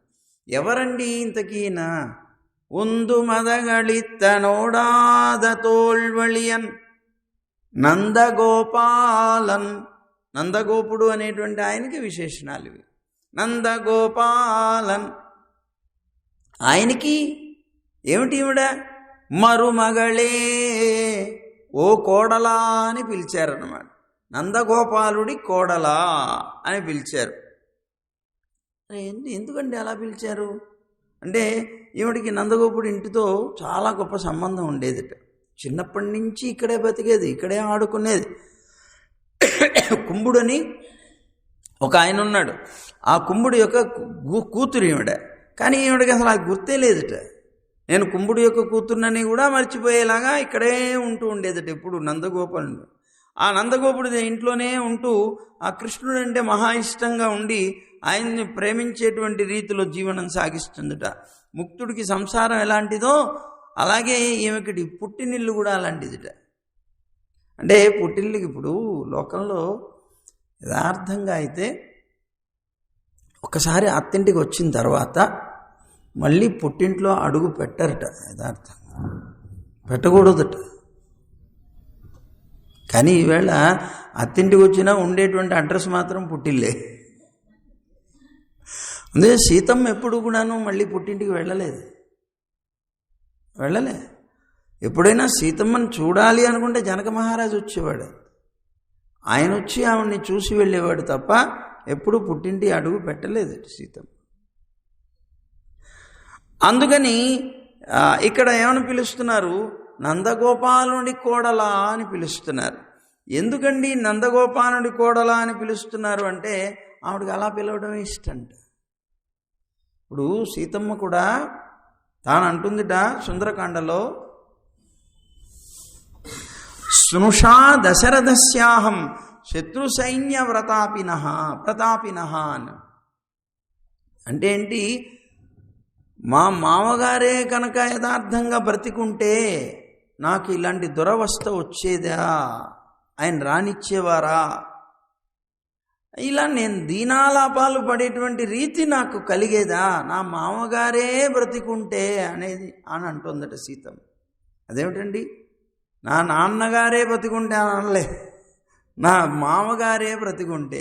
అంటే తమ యొక్క అడ్రస్ ఎప్పుడు మామగారితోనే ఉండాలి. అది అంటే ఎక్కువ ఇష్టంట, ఆ సంబంధం అంటే ఇష్టం కనుక ఆ సంబంధాన్నే చెప్పింది సీతమ్మ కూడా. అలాగే ఇక్కడ ఉన్నటువంటి నప్పిన పిరాటికి కూడా నందగోపాలుడి కోడలా అంటే ఇష్టంట బాగా. అందుకని నందగోపాలుడి కోడలా అని పిలిచారట. నందగోపాలుడి కోడలా అని పిలిస్తే లోపల ఉన్నటువంటి నప్పిన పిరాటి అనుకున్నదిట, వృద్ధులు అమ్మలు కాకుండా మిగిలిన వాళ్ళు ఎవరు ఆయనకి కోడళ్ళు కాకుండా ఉన్నారు, నేనేనా అనుకున్నదిట. అంటే ఆ రేపల్లెలో ఉన్న వాళ్ళందరూ ఆయన కోడళ్ళే అన్నట్లు అన్నమాట అని అనుకుంటోంది. అనుకుని అలాగే పడుకున్నదిట. అందుకని కోడల అంటే నువ్వు ఎవరో అనుకుంటున్నావేమో, కాదు సుమా, నిన్నే పిలుస్తున్నామని నప్పిన్నాయి అని పేరు పెట్టి మరి పిలిచారట. పేరు పెట్టి పిలిచారు అంటే కొద్దిగా బాంధవ్యం తగ్గుతుంది. ఇప్పుడు ఒరేయ్ అని పిలిచారంటే చులకనున్నట్లు లెక్క. అదే బాగా చులకనైనటువంటి తమ్ముడిని కూడా పేరు పెట్టి పిలిచాడు అనుకోండి, సపోజ్, ఏమంటారు, ఏమిట్రా అలా పిలుస్తున్నావు, ఏంటి కొత్తగా పిలుస్తున్నావు అని అంటారు. అంటే కొద్దిగా దూరం చేస్తున్నట్లే అన్నమాట. అందుకని బాంధవ్యంలో కొంత కొరత. అందుకని నప్పినప్పుడు అంటే అది గ్రహించిందిట, అయ్యో వీళ్ళందరూ కూడా మంచి ఆర్తితో ఉంటే నా సౌలభ్యం వీళ్ళకి ఉపయోగించకుండా ఉందే, అందుకనే వీళ్ళందరూ కూడాను అప్రీతితో ఉన్నట్టున్నారు నా మీద, అందుకని నా పేరు పెట్టి పిలుస్తున్నారు అని అనుకున్నదిట. అనుకుని వెంటనే అన్నది, అయినా కూడా ఇక్కడ ఒక కృష్ణుడే ఉన్నాడు, నేను లేనన్నట్టుగా పడుకోవాలనుకొని నిశ్శబ్దంగా అలాగే ఉన్నదట. అప్పుడు వెంటనే అమ్మ వాళ్ళు అన్నారట, కందం కమషం కుజలి, అమ్మా నువ్వు ఎంత మాట్లాడకపోయినా నువ్వు ఇక్కడ ఉన్నావు అని మాకు తెలుసు. కృష్ణుడు ఎక్కడ ఉంటాడు, నీ దగ్గరే ఉంటాడు, అందులో సందేహం లేదు. నువ్వు ఉన్నావా లేవా అని నువ్వు మాట్లాడకపోయినా మాకు తెలుసు. ఎంతలా తెలుసు అని అంటావా, కందం కమషం కుజలి అన్నారు. అంటే సుగంధాలు పరిమళిస్తూ ఉండేటువంటి కుంతలాలు జుట్టు కలిగినటువంటి దానివి కనుక అన్నారు. అంటే నీ యొక్క జుట్టులో నీ యొక్క జడలో ఉన్నటువంటి ఆ పుష్పాల వాసన ఇక్కడ దాకా కొడుతోంది, బయటి దాకా వస్తుంది. అందువల్ల సుగంధాన్ని బయటికి చిమ్ముతున్నటువంటి ఓ కుంతలవతి అని పిలుస్తున్నారట. అంటే నీ పరిమళం ఎట్లా బయటికి వస్తోందమ్మా నువ్వు లేకపోతే. ఇంతకుముందు మనకి నా తత్తుషాయి ముడి నారాయణన్ అన్నారు. ఆ గోపిక ఇంట్లో కృష్ణుడు ఉన్నాడు అన్నారు. ఎట్లా ఉన్నాడు ఏంటి నీకు ఎలా తెలుసు? తులసి పరిమళాలు వస్తున్నాయమ్మా. తులసి పరిమళాలు వస్తూ ఉంటే నారాయణుడు ఉన్నారని గుర్తుపట్టారు. ఇక్కడ పుష్పాల యొక్క పరిమళం వస్తుంటే నప్పిన పిరాటి ఉన్నది అని గుర్తుపట్టారట. అది చెప్తున్నారు. కడై తీరావాయ్, అమ్మా నువ్వు వచ్చి తలుపు తీయమ్మా, తలుపు తెరువమ్మా, మేము ఇందాక నుంచి వచ్చాం, ఎంత మంచు ఉన్నది అనుకున్నావు బయట, ఇంత కష్టపడుతూ మేము వచ్చి కృష్ణుడి కోసం ఉంటే నువ్వు మాకు పురుషకారం చేసి తలుపు తీయాలి కదా, తీవేమిటి అంటే నువ్వు మాత్రం పూలతో అలంకరించుకున్నావు, కానీ మమ్మల్ని మాత్రం మా తలపువ్వులు ధరింపజేసి నీ తప్పుని మన్నింపజేసుకో, మా తలపువ్వులు మాకు ఇవ్వు, నీ తలపువ్వులు నువ్వు పెట్టుకోవడం కాదు, మా తలపువ్వులు కూడా మాకు ఇవ్వు అని అడిగారట. ఏమిటండి మా తలపువ్వులు అంటే పెరుమాళ్ళ యొక్క పాదారవిందాలు, చరణ అరవిందాలు. మరి అవి కూడా చరణ అరవిందాలు అంటున్నాం కదా, అరవిందం అంటే పువ్వే కదా మరి. కనుక ఆ చరణ అరవిందాలు అవి మా శిరస్సు మీద ఆ స్వామి పెడితే మా తలపు మాకు వచ్చినట్లే అని అంటున్నారన్నమాట. ఇక్కడ వనవాసం, శ్రీరామచంద్రుడి యొక్క వనవాసం జరుగుతున్నప్పుడు మొదటి రోజు రాత్రి శృంగిబేరపురం, ఆ పురంలో పరిసరాల్లో పడుకున్నాడు రామచంద్రుడు.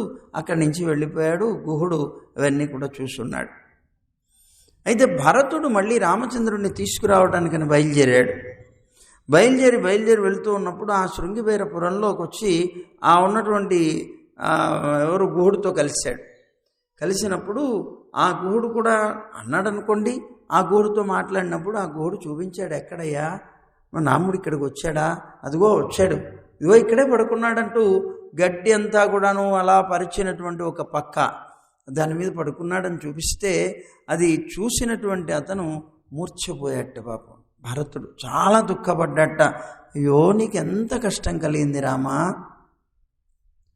ఆ పంచాయతీ మన హంసతూలికా తల్పాల మీద పడుకునేటువంటి వాడివి ఇలా అడవిలో ఈ 4 గడ్డి పరకలు వేసుకొని పడుకునేటువంటి దీనమైనటువంటి స్థితి కలిగిందే అని చాలా బాధపడిపోయి వెంటనే పడిపోయాట మనస్తాపంతో. అప్పుడు వెంటనే ఇతను పడిపోవడం చూసి కౌసల్య వీళ్ళందరూ కూడాను వచ్చారట. వచ్చి వెంటనే అతని శిరస్సుని తన యొక్క ఒళ్ళో పెట్టుకొని కొద్దిగా తెలివి వచ్చిన తర్వాత అన్నారట, ఆయన నీకు ఈ మనస్తాపం ఎప్పుడు శమిస్తుందయ్యా, ఎప్పుడు పోతుందయ్యా అని అడిగారట. అడిగితే అప్పుడు భరతుడు అన్నట్టు ఒక మాట, యావన్న చరణౌ భ్రాతు పార్థివ వ్యంజనాన్వితౌ శిరసార్ధారయిష్యామి నమే శాంతిర్భవిష్యతి అన్నట్టు. అంటే ఏమన్నట్ట, రాజ చిహ్నాలతోటి కూడుకున్నటువంటి నా సోదరుడైనటువంటి శ్రీరామచంద్రుడి యొక్క పాద కమలాలు నా శిరస్సున పెట్టుకునేంత మటుకు నా మనస్తాపం అనేటువంటిది శమించదు. వెళ్ళాలి రామచంద్రుడి యొక్క ఆ పాదపద్మాలని నా శిరస్సును ధరించాలి. ధరించినప్పుడే నాకు ఉన్నటువంటి ఈ దుఃఖం అంతా కూడా పోతుంది. అప్పటిదాకా నా దుఃఖం శమించదు అన్నట్టు. అలాగే మన అమ్మ వాళ్ళు అడుగుతున్నారట, మీ తలలో పువ్వులు పెట్టుకోవడం కాదమ్మా, మా తల పువ్వులు కూడా మాకు ధరింప చెయ్యి, నువ్వు తల్లివి కదా అని అడుగుతున్నారట వీళ్ళు. అంటే వెంటనే ఏమిడన్నదట, సరే మీరంతా కూడా ఏదో వచ్చారు కానీ ఇంతకీ తెల్లవారిందా, పొద్దున్నే ఊరికే తెల్లవారకుండానే పరిగెట్టుకుంటూ వచ్చేసారు, ఏం కావాలి మీకు, ఎందుకు వచ్చారు, తెల్లవారిందా అంటే, తెల్లవారకపోవడం ఏంటమ్మా, కోళి ఆషైతనగాన్, కోళ్ళు కూస్తున్నాయి కదా, కోళ్ళు పిలుస్తున్నాయమ్మా అంటే వెంటనే లోపల ఉన్న నప్పిరాట్ తిన్నదట, అవి కూసి మళ్ళీ పడుకుంటాయి. అందులో ఆ కూసేటువంటి కోళ్ళు కూడా కొన్ని దొంగ కోళ్ళు ఉంటాయి, తెల్లవారకుండానే కూసేస్తూ ఉంటాయి. అలాగే ఇబ్బంది పడ్డాడు నందుడు కూడా భాగవతంలో. అలాగా ఉంటాయి కనుక దాన్ని నమ్మేది ఎవరు, తెల్లవారిందంటానికి ఇంకేమన్నా ఉంటే చెప్పండి అన్నారు. ఇక్కడ కోళ్ళు కూస్తున్నాయి అన్నారు. కోడి కూత యథార్థంగా మనకి తెల్లవారిందంటానికి గుర్తు. జాముకి అవి అరుస్తూ ఉంటాయి. తెల్లవారుజామున కోడి కూసినటువంటి దాన్ని బట్టి మనం లేచి వెళుతూ ఉంటాం. అయితే ఆ కోళ్ళు కూడా తగ్గిపోయాయి వేళ. ఆ కూసే కోళ్ళు కూసినా వినిపించనంత ఎత్తులో మనం అపార్ట్మెంట్లలో ఎక్కడో ఉంటాయి కోళ్ళు కూసేవి, మనకి ఎక్కడ వినిపించవు. పోనీ అలా అనుకున్నా ఇదిగో ఈ కోళ్ళు లాంటి ఇవి వాచ్లు ఉన్నాయి, ఇవి కూస్తాయి. ఇవి మన పక్కనే ఉంటాయి కనుక అవి ఎక్కడో దూరంగా ఉండి కూస్తుంటే దాన్ని ఏం చేయలేము. పక్కనే ఉంటాయి కనుక నెత్తి మీద ఒకటి కొట్టి మళ్ళీ పడుకుంటాం మనం. ఏమండి, ఇక్కడ కోడి కూస్తున్నది అని చాలా అద్భుతమైనటువంటి ఒక విషయం చెప్తుందమ్మ ఇందులో.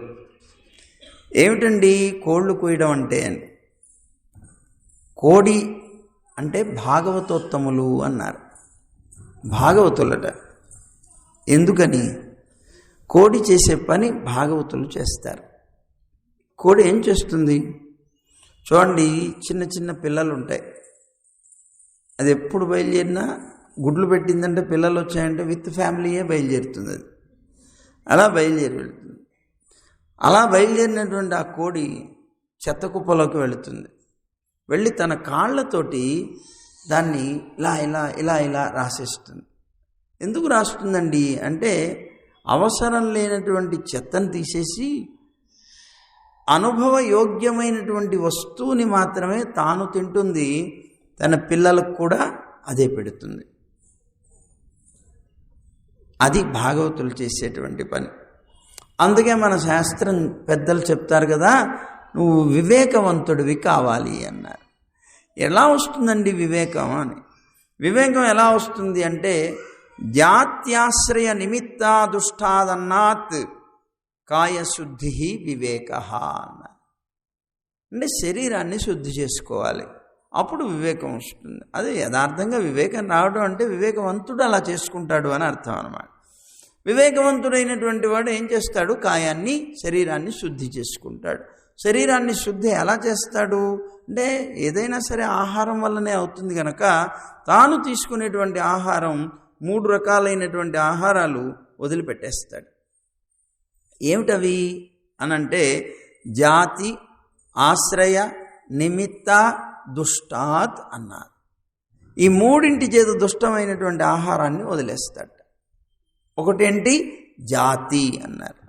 జాతి దుష్టములు అనే ఆహారం ఉంటాయి. జాతి దుష్టం అంటే ఏంటి? పుట్టుకతోనే అవి రజోగుణ తమో గుణాలు కలిగినటువంటి ఆహారం. అంటే ఇప్పుడు చూడండి, మిరపకాయ ఉన్నది. మిరపకాయ రజోగుణ తమో గుణాలని కలిగిస్తుంది. ఆ రజోగుణ తమో గుణాలు కలిగించేటువంటి మిరపకాయని ఎక్కువ వాడకూడదు ఒకటి. అలాగే అవి జాతిదేనే, పుట్టుకతోనే వాటికి ఆ విధమైనటువంటి గుణాలు ఉంటాయి. మనుషుల్లో కూడా అలాగే కదా, రజోగుణం అధికంగా కలిగినటువంటి వాళ్ళు, తమో గుణం అధికంగా, సత్వగుణం అధికంగా ఉన్నటువంటి మనుషులు, అలాగే ఇవి కూడా అలా వస్తాయి పుట్టుకతోనే. అలాంటి వాటిలో ప్రధానంగా మన వాళ్ళు ఉల్లిపాయ, అది కూడా జాతి దుష్టం అంటారు. అంటే జాతితోనే దుష్టం, పుట్టుకతోనే అవి దుష్టమైనటువంటి పదార్థం. అదేమిటండి? ఉల్లి చేసిన మేలు తల్లి చేయదు అని లోకంలో ఒక సామెత ఉంది కదా. మరి ఉల్లి చేసిన మేలు తల్లి చేయదు అని అంటే అర్థం ఏంటి? ఉల్లి అంత గొప్ప మేలు చేస్తుంది, అందువల్ల ఉల్లిపాయ తింటే మనకు ఆరోగ్యం చాలా బాగుంటుంది అనేటువంటిది లోకంలో వినిపిస్తుంది. మరి యథార్థమే, అది శరీరానికి మేలు చేస్తుంది, కానీ ఆత్మకి వినాశకారి అన్నమాట. ఆత్మకి వినాశకారి అంటే ముముక్షువై ఉన్నటువంటి వ్యక్తి, ఎవరైనా సరే మోక్షం కావాలి అనుకునేటువంటి వ్యక్తి మాత్రం తప్పనిసరిగా దీన్ని దూరం చేసుకోవాలి. ఎందుకు చేసుకోవాలి అనంటే ఇది దుష్టమైంది, జాతి దుష్టంగా చెప్పబడుతోంది కనుక. కానీ శరీరానికి మాత్రం అది చాలా మంచిది, ఆరోగ్యాన్ని ఇస్తుంది అని చెప్పబడుతుంది కనుక అది ఒకటి. అలాగే మునగ, సొరకాయ, బీరకాయ, గోంగూర ఇలాంటివన్నీ జాతి దుష్టాలే. అంటే ఇలా లిస్టులు చెప్పుకుంటూ పోతే ఒకళ్ళు అడుగుతారు, స్వామి మరి తినేవి ఏమున్నాయి అవి చెప్పండి స్వామి. అవునయ్యా, జాతి చేత దుష్టమైనటువంటి పదార్థం కనుక మోక్షం కావాలి అనుకునేటువంటి వాడు పరిశుద్ధంగా జీవనం సాగించాలి. అతనిలో ఏ విధమైనటువంటి గుణాలు పెరగకూడదు అంటే మనకు ఆహారం వల్లనే పెరుగుతాయి కనుక ఆహారాన్ని మనం పక్కన పెట్టి, అదేం శత్రువు కాదు ఆహారం, మనకుండేటువంటి గుణాన్ని పెంచకుండా ఉండటం కోసం మనం జాగ్రత్త పడడం అంతే. దీన్ని జాతి దుష్టాలు అని అంటారు. అలాగే ఇంకొకటి ఏమిటి?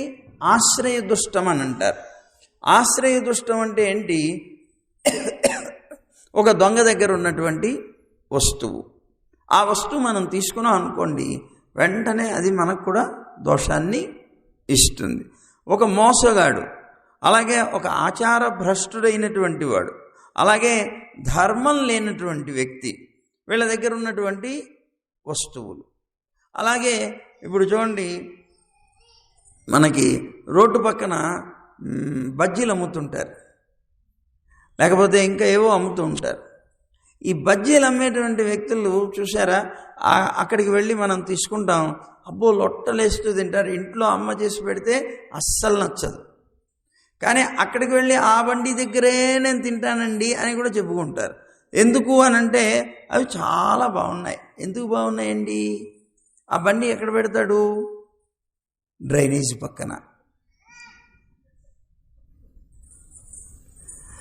డ్రైనేజీ పక్కన. ఆ పక్కన ఇప్పుడు చూడండి, ఆ ఉండేటువంటి డ్రైనేజీలో ఈగలు వాలుతాయి.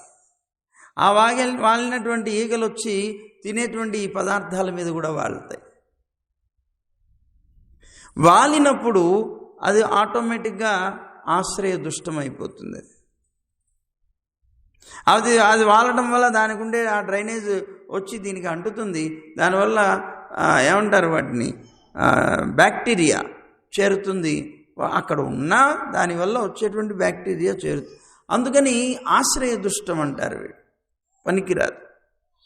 ఇంకొకటి దీని మీద ఒక ఇది ఉన్నది, మీకు పూర్వం మరి మీరు తెలుసుకున్నారో తెలియదు కానీ, ఒకసారి గుంటూరులో మెడికల్ కాలేజ్ ఉంది. ఆ మెడికల్ కాలేజీలో అదేంటి అదేమిటి చాలా మనుషుల్ని చంపేసేది ఆ రోగం, ఏమండి? కోవిడ్ కాదు, కలరా కాదు,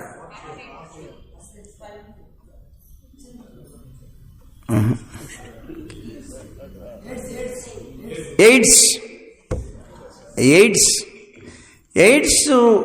ఆ రోజుల్లో బాగా ఎక్కువగా వచ్చి ఉండేది అందరికీ. ఆ రోజుల్లో అన్నమాట జరిగిన విషయం. ఆ ఉన్నటువంటి మెడికల్ కాలేజీలో చదువుతున్నారు స్టూడెంట్స్. వాళ్ళకి మామూలుగా మెడికల్ చెకప్ అనేటువంటిది ఉంటుంది కదా. ఆ మెడికల్ చెకప్ చేశారు. చేస్తే ఒక 2 వ్యక్తులకి ఎయిడ్స్ వచ్చింది. ఎందుకు వచ్చింది అనేటువంటిది వాళ్ళు ప్రయత్నం చేస్తే, వాళ్ళు చాలా బుద్ధిమంతులు, ఏ విధమైనటువంటి చెడ్డ లక్షణాలు లేవు, వాళ్ళకి ఎయిడ్స్ వచ్చింది. అప్పుడు ఇంకో కోణంలో ఆలోచన చేసి వాళ్ళు తినేటువంటి ఆహారం వల్ల వచ్చిందా అనేటువంటి దాని మీద ఎంక్వైరీ చేశారు. చేసి మీరు ఎక్కడైనా బయట తింటారా అని అడిగారు. తింటామండి. ఎక్కడ అంటే గుంటూరు మెడికల్, అది మన ఏంటారు గవర్నమెంట్ హాస్పిటల్ ఉంది, ఆ హాస్పిటల్ దగ్గర బజ్జీలు వేస్తుంటారండి, అక్కడ తింటామండి అన్నారు. ఓహో అలాగా అన్నారు. వెంటనే వాళ్ళు అక్కడికి తీసుకెళ్ళారు. మనిషి తీసుకువెళ్ళి అప్పుడు వీళ్ళని అడిగారు, మీరు ఎప్పుడైనా తింటున్నప్పుడు ఏం తింటారు? ఉల్లిపాయ బజ్జీ అండి అన్నాడు. ఓహో అలాగా. ఎప్పుడైనా సరే ఆ వ్యక్తి నీకు బజ్జీ వేసేటప్పుడు, ఉల్లిపాయలు కట్ చేస్తున్నప్పుడు అక్కడ రక్తం ఏమైనా కారిందా అని అడిగారు. అంటే వెంటనే చెప్పాడు, బాగా ఆలోచించి ఒక్కసారి కారిందండి అన్నాడు. అయితే సరే పదండి అని అతని దగ్గర తీసుకెళ్లారు. అతనికి టెస్ట్ చేస్తే అతనికి ఎయిడ్స్ ఉంది. ఎయిడ్స్ అతనికి ఉంది. అతను బజ్జీకి అది కట్ చేస్తున్నప్పుడు అతని వేలు తెగి ఆ రక్తం అప్పుడు కడుక్కున్నాడు, కానీ మళ్ళీ ఇంకా కొంత కారింది. దానివల్ల అది దీంట్లోకి వచ్చింది. ఇది తిని వీళ్ళకి వచ్చేసి, ఇప్పుడు చూడండి, ఇది దుష్ట పదార్థం. అవి మనకి తెలియదు. అందుకనే మనకి కరోనా వచ్చినప్పుడు ఎన్ని జాగ్రత్తలు చెప్పారు చెప్పండి? ఎన్ని రకాలైనటువంటి జాగ్రత్తలు పాటించామని. కారణాలు ఇవే. అందువల్ల ఆశ్రయ దుష్టం అని చెప్పబడేటువంటి దాన్ని ఎటువంటి పరిస్థితుల్లో తీసుకోరు. అలాగే నిమిత్త దుష్టం అనేటువంటిది ఒక ఆహారం ఉన్నది. నిమిత్త దుష్టం అంటే ఎంగిలి, ఒకరి ఎంగిలి తినకూడదు. అలాగే మన వెంట్రుకలు పడినటువంటి ఆహారం తినకూడదు, గోళ్ళు పడినటువంటి ఆహారం తినకూడదు, పురుగులు పడినటువంటి ఆహారం తినకూడదు. ఎందుకండి వెంట్రుకలు పడినవి, గోళ్ళు పడినవి ఎందుకు తినకూడదు అంటే, మన శరీరంలో ఈ శరీరంతో పాటుగా పెరిగేటువంటి ప్రత్యేకమైనటువంటివి వస్తువులు 2, వెంట్రుక, గోరు. శరీర పెరుగుదలతో సంబంధం లేకుండా పెరుగుతాయి, స్వతంత్రంగా పెరుగుతాయి. మరి వెంట్రుకలు తీసేసామనుకోండి మళ్ళీ పెరుగుతాయి, గోళ్ళు తీసేసామనుకోండి మళ్ళీ పెరుగుతాయి. అంటే అలా పెరుగుదల ఉన్నది కనుక అది కూడా ఒక జీవియే. అందువల్ల అది ఊడి పడిపోయింది అనుకోండి, చచ్చిన శవంతో సమానం వెంట్రుక. గోరు కూడా అంతే. మరి ఎలాగైతే పురుగులు చనిపోయి పడిపోయాయి, అవి తినమో, అలాగే ఇవి పడినా కూడాను తినకూడదు. అమంగళకరమైనటువంటి వస్తువులు. ఏమండి, ఎంతో ప్రేమతో వండుకొని ఇంత పెద్ద పెట్టుకున్న దాంట్లో వెంట్రుక వచ్చిన వదిలిపారేమంటే ఎలాగండి? మొత్తం అంతా అంటే కంగారు పడకు. ఆ పడినటువంటి ప్రాంతం ఉన్నటువంటి పదార్థం ఏదైతే ఉందో అది తీసేసి దాంట్లో చక్కగా నీకు తెలిసినటువంటి నామం, భగవంతుడి యొక్క నామం, నారాయణ నామాన్ని ఉచ్చరిస్తూ దాని మీద కొద్దిగా తీర్థాన్ని ప్రోక్షణం చేసి తీసుకో అని చెప్పింది. మళ్ళీ ఇంకొక ఉపాయాన్ని అలా అన్నమాట. దాన్ని నిమిత్త దుష్టం అంటారు. నిమిత్తం, ఒక నిమిత్తం వల్ల అది వెంట్రుక పడడం వల్ల, పురుగు పడడం వల్ల దుష్ట పదార్థం అయింది. అందువల్ల అవి పని తీసుకోకూడదు.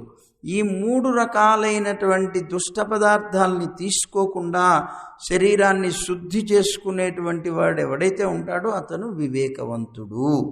అతనికే భక్తి అనేటువంటిది పుడుతుంది. తద్వారా పరమాత్మని పొందగలిగేటువంటి రీతి వస్తుంది అన్నారు. అందువల్ల కోషి అషైతనగాన్ అన్నారు.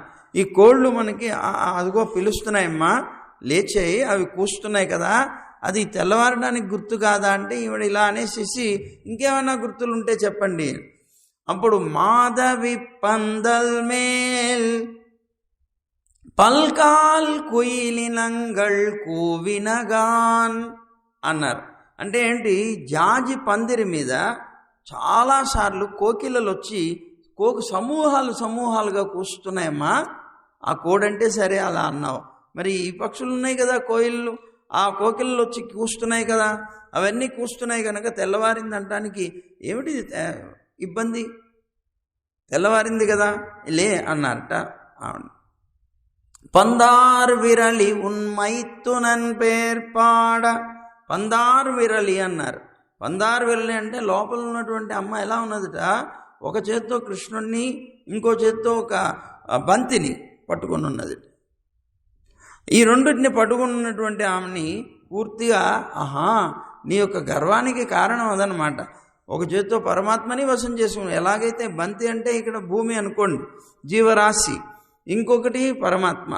ఈ పరమాత్మని, ఈ లోకాన్ని అంతటినీ కూడాను నీ యొక్క హస్తగతం చేసుకున్నావు కనుక నీకు గర్వం అన్నమాట.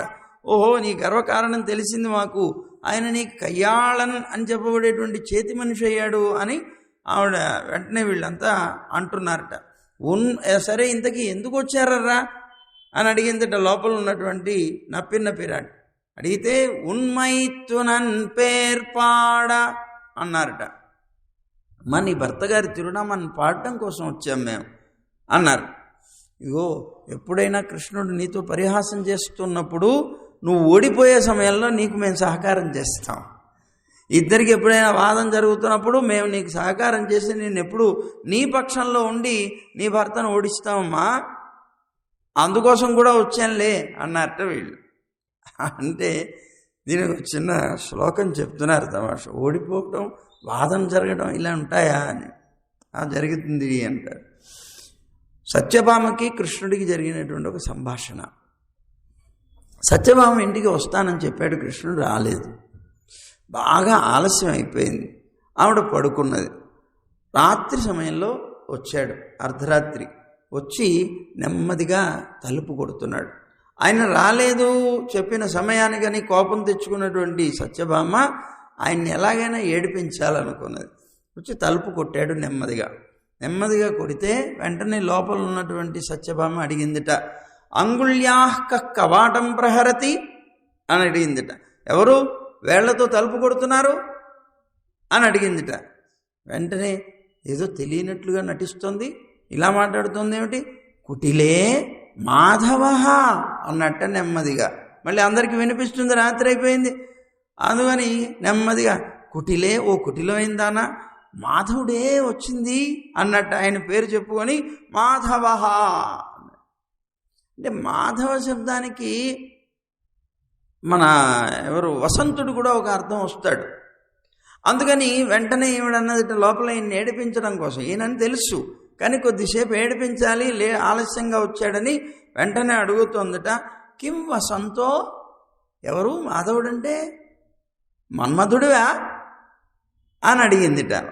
అంటే వెంటనే నో చక్రి, నో అంటే ఇంగ్లీష్ పదం కాదండి, నహ అని అర్థం అన్నమాట. నో చక్రి అన్నట్ట. అయ్యో కాదే, చక్రి అంటే చక్రాన్ని ఆయుధంగా కలిగినటువంటి వాడు అని అర్థం అన్నమాట.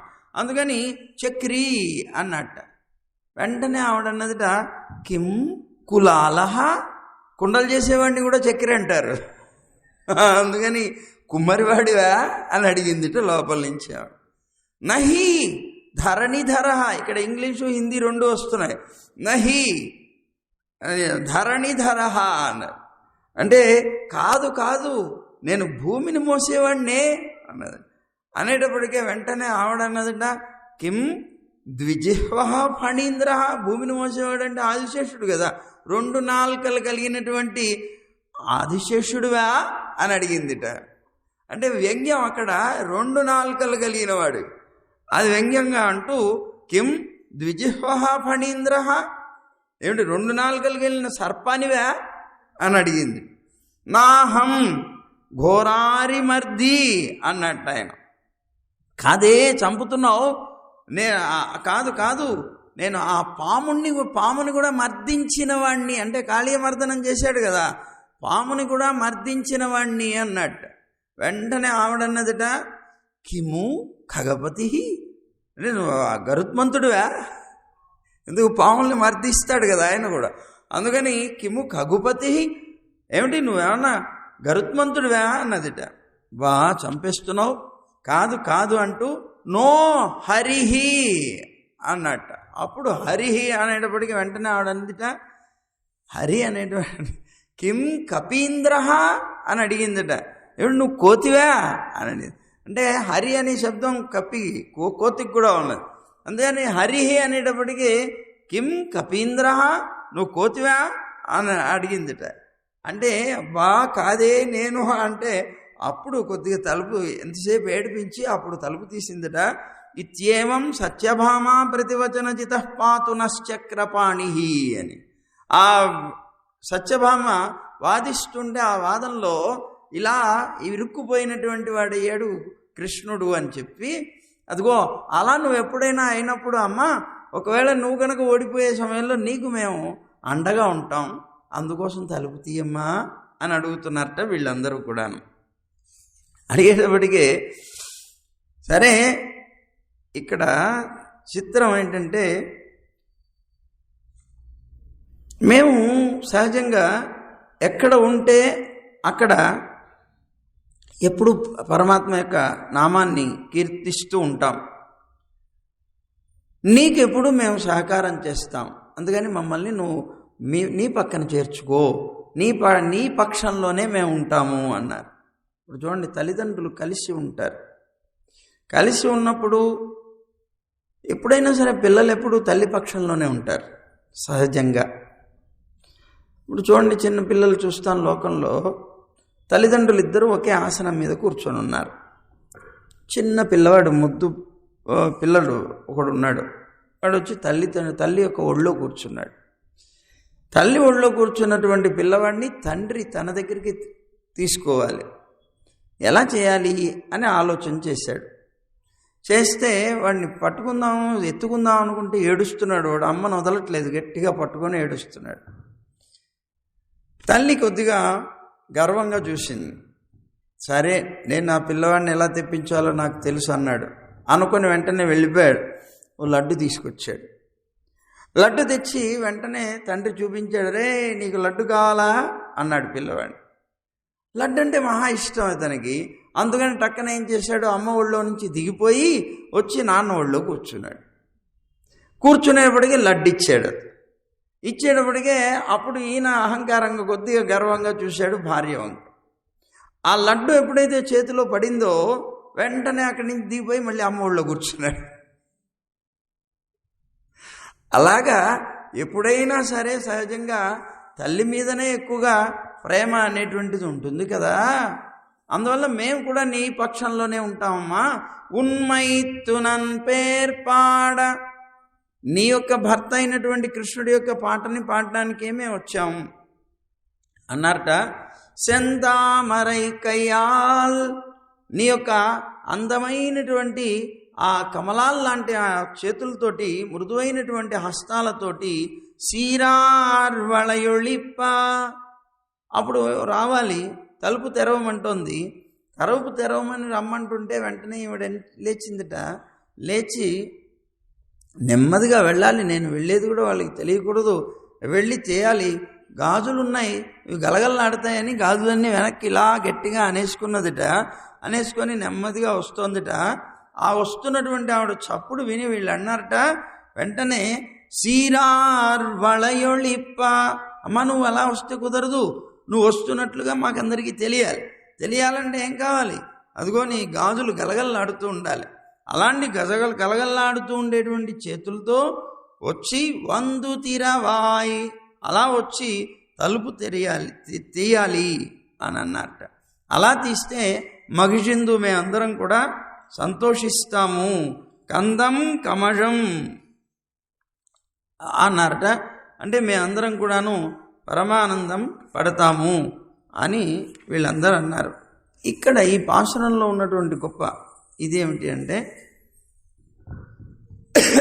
సహజంగా ఈ తిరుప్పావైని రామానుజుల వారు, భగవద్ రామానుజులు రెండు ఎక్కువగా ప్రతిరోజు పారాయణ చేసేవారట. ఒకటి తిరుప్పావై, రెండవది ఆళ్వందార్ స్తోత్రం. ఈ రెండు తప్పనిసరిగా వారి యొక్క పారాయణలో ఉండేవి. ఈ తిరుప్పావైని వారు భిక్ష పట్టే సమయంలో చదివేవారట. మరి ఎతుల యొక్క ధర్మం భిక్ష పట్టడం కనుక 7 గృహాలు భిక్ష పట్టాలి. భిక్షకు వెళ్ళేటప్పుడు ఈ తిరుప్పావై చదువుతూ వెళ్ళేవారట. సరిగ్గా అలా వెళుతూ ఈ పాశురం వచ్చినప్పుడు, ఉందు మదగళిత్తన్ అనేటువంటి ఈ పాశురం వచ్చినప్పుడు పెరియ నంబి గారి ఇంటి దగ్గరికి వెళ్ళారంటే, వారి ఆచార్యులు పెరియ నంబి వారు వారి యొక్క తిరుమాళిక అంటే ఇంటి దగ్గరికి వెళ్ళారు. సరిగ్గా ఈ పాశురం చదువుతున్నారు, వాళ్ళ తలుపులు వేస్తున్నాయి, ఈ పాశురం అనుసంధానం చేస్తున్నారు. వారు చదివేటప్పుడు కూడా ఏదో ఊరికనే అలా గడగడా చదివేయటం కాకుండా అనుభవిస్తూ చదువుతారు. అలా అనుభవిస్తూ చదవటం వల్ల వారు ఆ భావన చేస్తున్నారు. అలా వెళ్ళారు. సరిగ్గా ఆ సమయానికి ఈ పాశురం వచ్చింది. ఈ సీరార్వళయొళిప్ప అని చదువుతున్నారు. సరిగ్గా లోపల నుంచి ఆ పెరియనంబి వారి కుమార్తె భిక్ష వేయడం కోసమని వస్తుందట. ఆవిడ యొక్క చేతుల యొక్క గాజులు గలగల్లాడుతున్నాయట. గలగల్లాడుతూ ఉండగా తలుపు తీసి ఆవిడ వచ్చిందట భిక్ష వేద్దామని. వీరు ఒక్కసారి ఆ ఉన్నటువంటి సన్నివేశాన్ని భావన చేస్తూ చదువుతున్నారు కనుక వెంటనే వారు మూర్ఛపడిపోయారట. భగవద్ రామానుజులు ఆ భావనతోటి, ఆ భావం అనేటువంటిది పూర్తిగా పొంది పడిపోయారట. వెంటనే పరిగెట్టుకుంటూ లోపలికి వెళ్ళిపోయిందట పాప. వెళ్ళిపోయి నాన్నగారు ఇలా పడిపోయారు. అమ్మా ఏమిటి ఇక్కడ ఏమన్నా నువ్వు తలుపు తీసేటప్పుడు ఏమన్నా ఉందు మదగళిత పాశురం ఏమన్నా పాడుతున్నారా, చదువుతున్నారా? అవును నాన్నగారు, చివరిలో ఉన్నటువంటిది ఆ పాశురంలో సీరార్వళయొళిప్ప అనేటువంటిది వినిపించింది నాన్నగారు. అది సంగతి. నీ చేతికి గాజులు ఉన్నాయి కదా, ఆ గాజులు గలగల్లాడుతుంటే వారు భావంతో వారు గానం చేసుకుంటూ వస్తారు. అందుకోసం ఇది వినిపించేటప్పటికే ఆ భావంలో వారు స్పృహ కోల్పోయి ఉంటారని పరిగెట్టుకుంటూ వచ్చి వారిని తీసి నెమ్మదిగా లోపలికి తీసి ఉపచారం చేశారు. అట్లా అందుకనే వారిని భగవద్ రామానుజుల్ని తిరుప్పావైజీయర్ అని పేరు పెట్టి పిలుస్తారు. తిరుప్పావైజీయర్ అంటారు వారిని. అలాగా తిరుప్పావైని ఆ విధంగా చాలా చక్కగా అనుభవిస్తూ వారు ఉండేవారు అని చెప్తారు. ఈ పాశురానికి అది విశేషం అని చెప్తూ ఉంటారు. సీరార్వళయొళిప్ప, అందుకే ఇది గాజుల పాశురం అని ప్రసిద్ధి. అందుకనే ఈ రోజున తప్పనిసరిగా గాజులు సమర్పిస్తారు. గాజులు సమర్పించి అమ్మకి గాజులంటే మహా ఇష్టం, అందుకని గాజులు సమర్పణం చేస్తారు.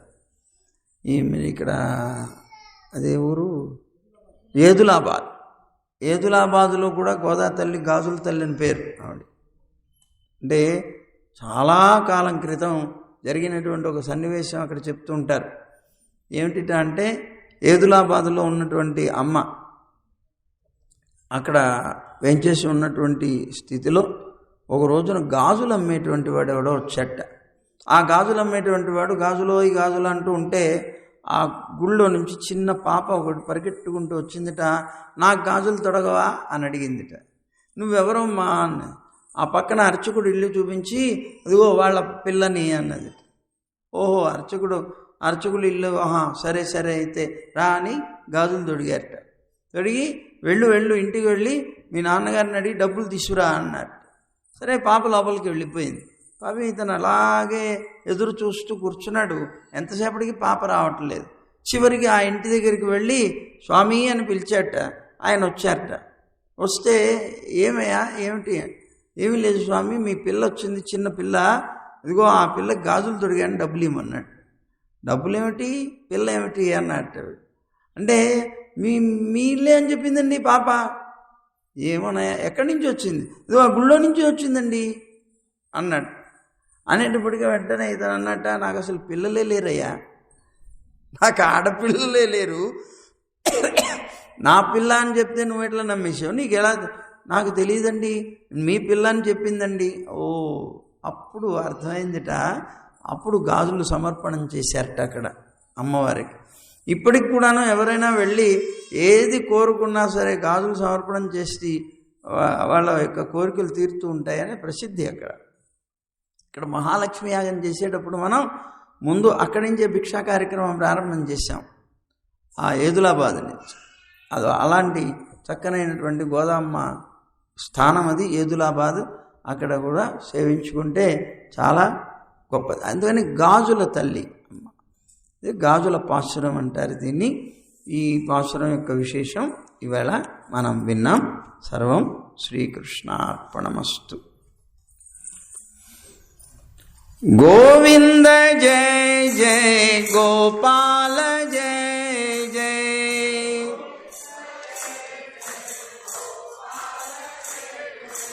గోవింద జయ జయ గోపాల జయ జయ,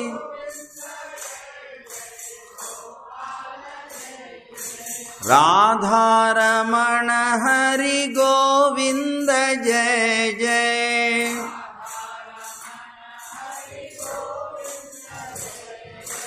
గోవింద జయ జయ గోపాల జయ జయ,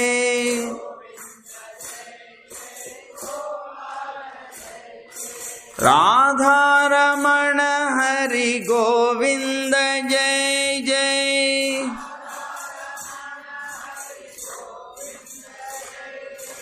గోదారమణ హరి గోపాల జయ జయ,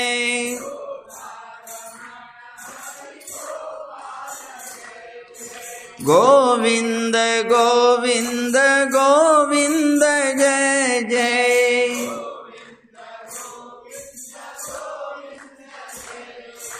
గోపాల గోపాల గోపాల జయ జయ,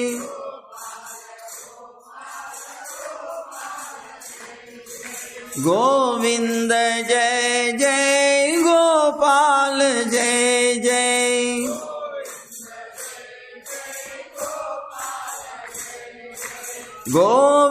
గోవర్ధనోద్ధార గోవింద జయ జయ,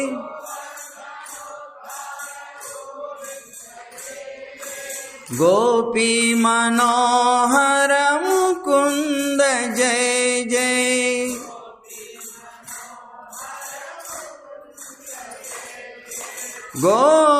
గోవర్ధనోద్ధార గోవింద జయ జయ,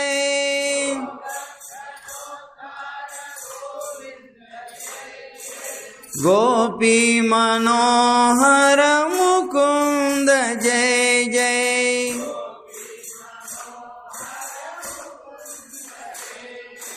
గోవింద జయ జయ గోపాల జయ జయ,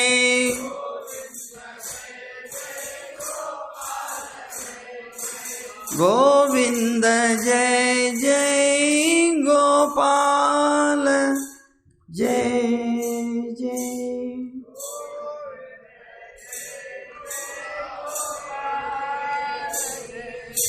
జై గోవింద, జై జై గోవింద, జై జై జై గోవింద. జై శ్రీమన్నారాయణ, జై జై శ్రీమన్నారాయణ, జై జై జై శ్రీమన్నారాయణ. సర్వం శ్రీకృష్ణార్పణమస్తు.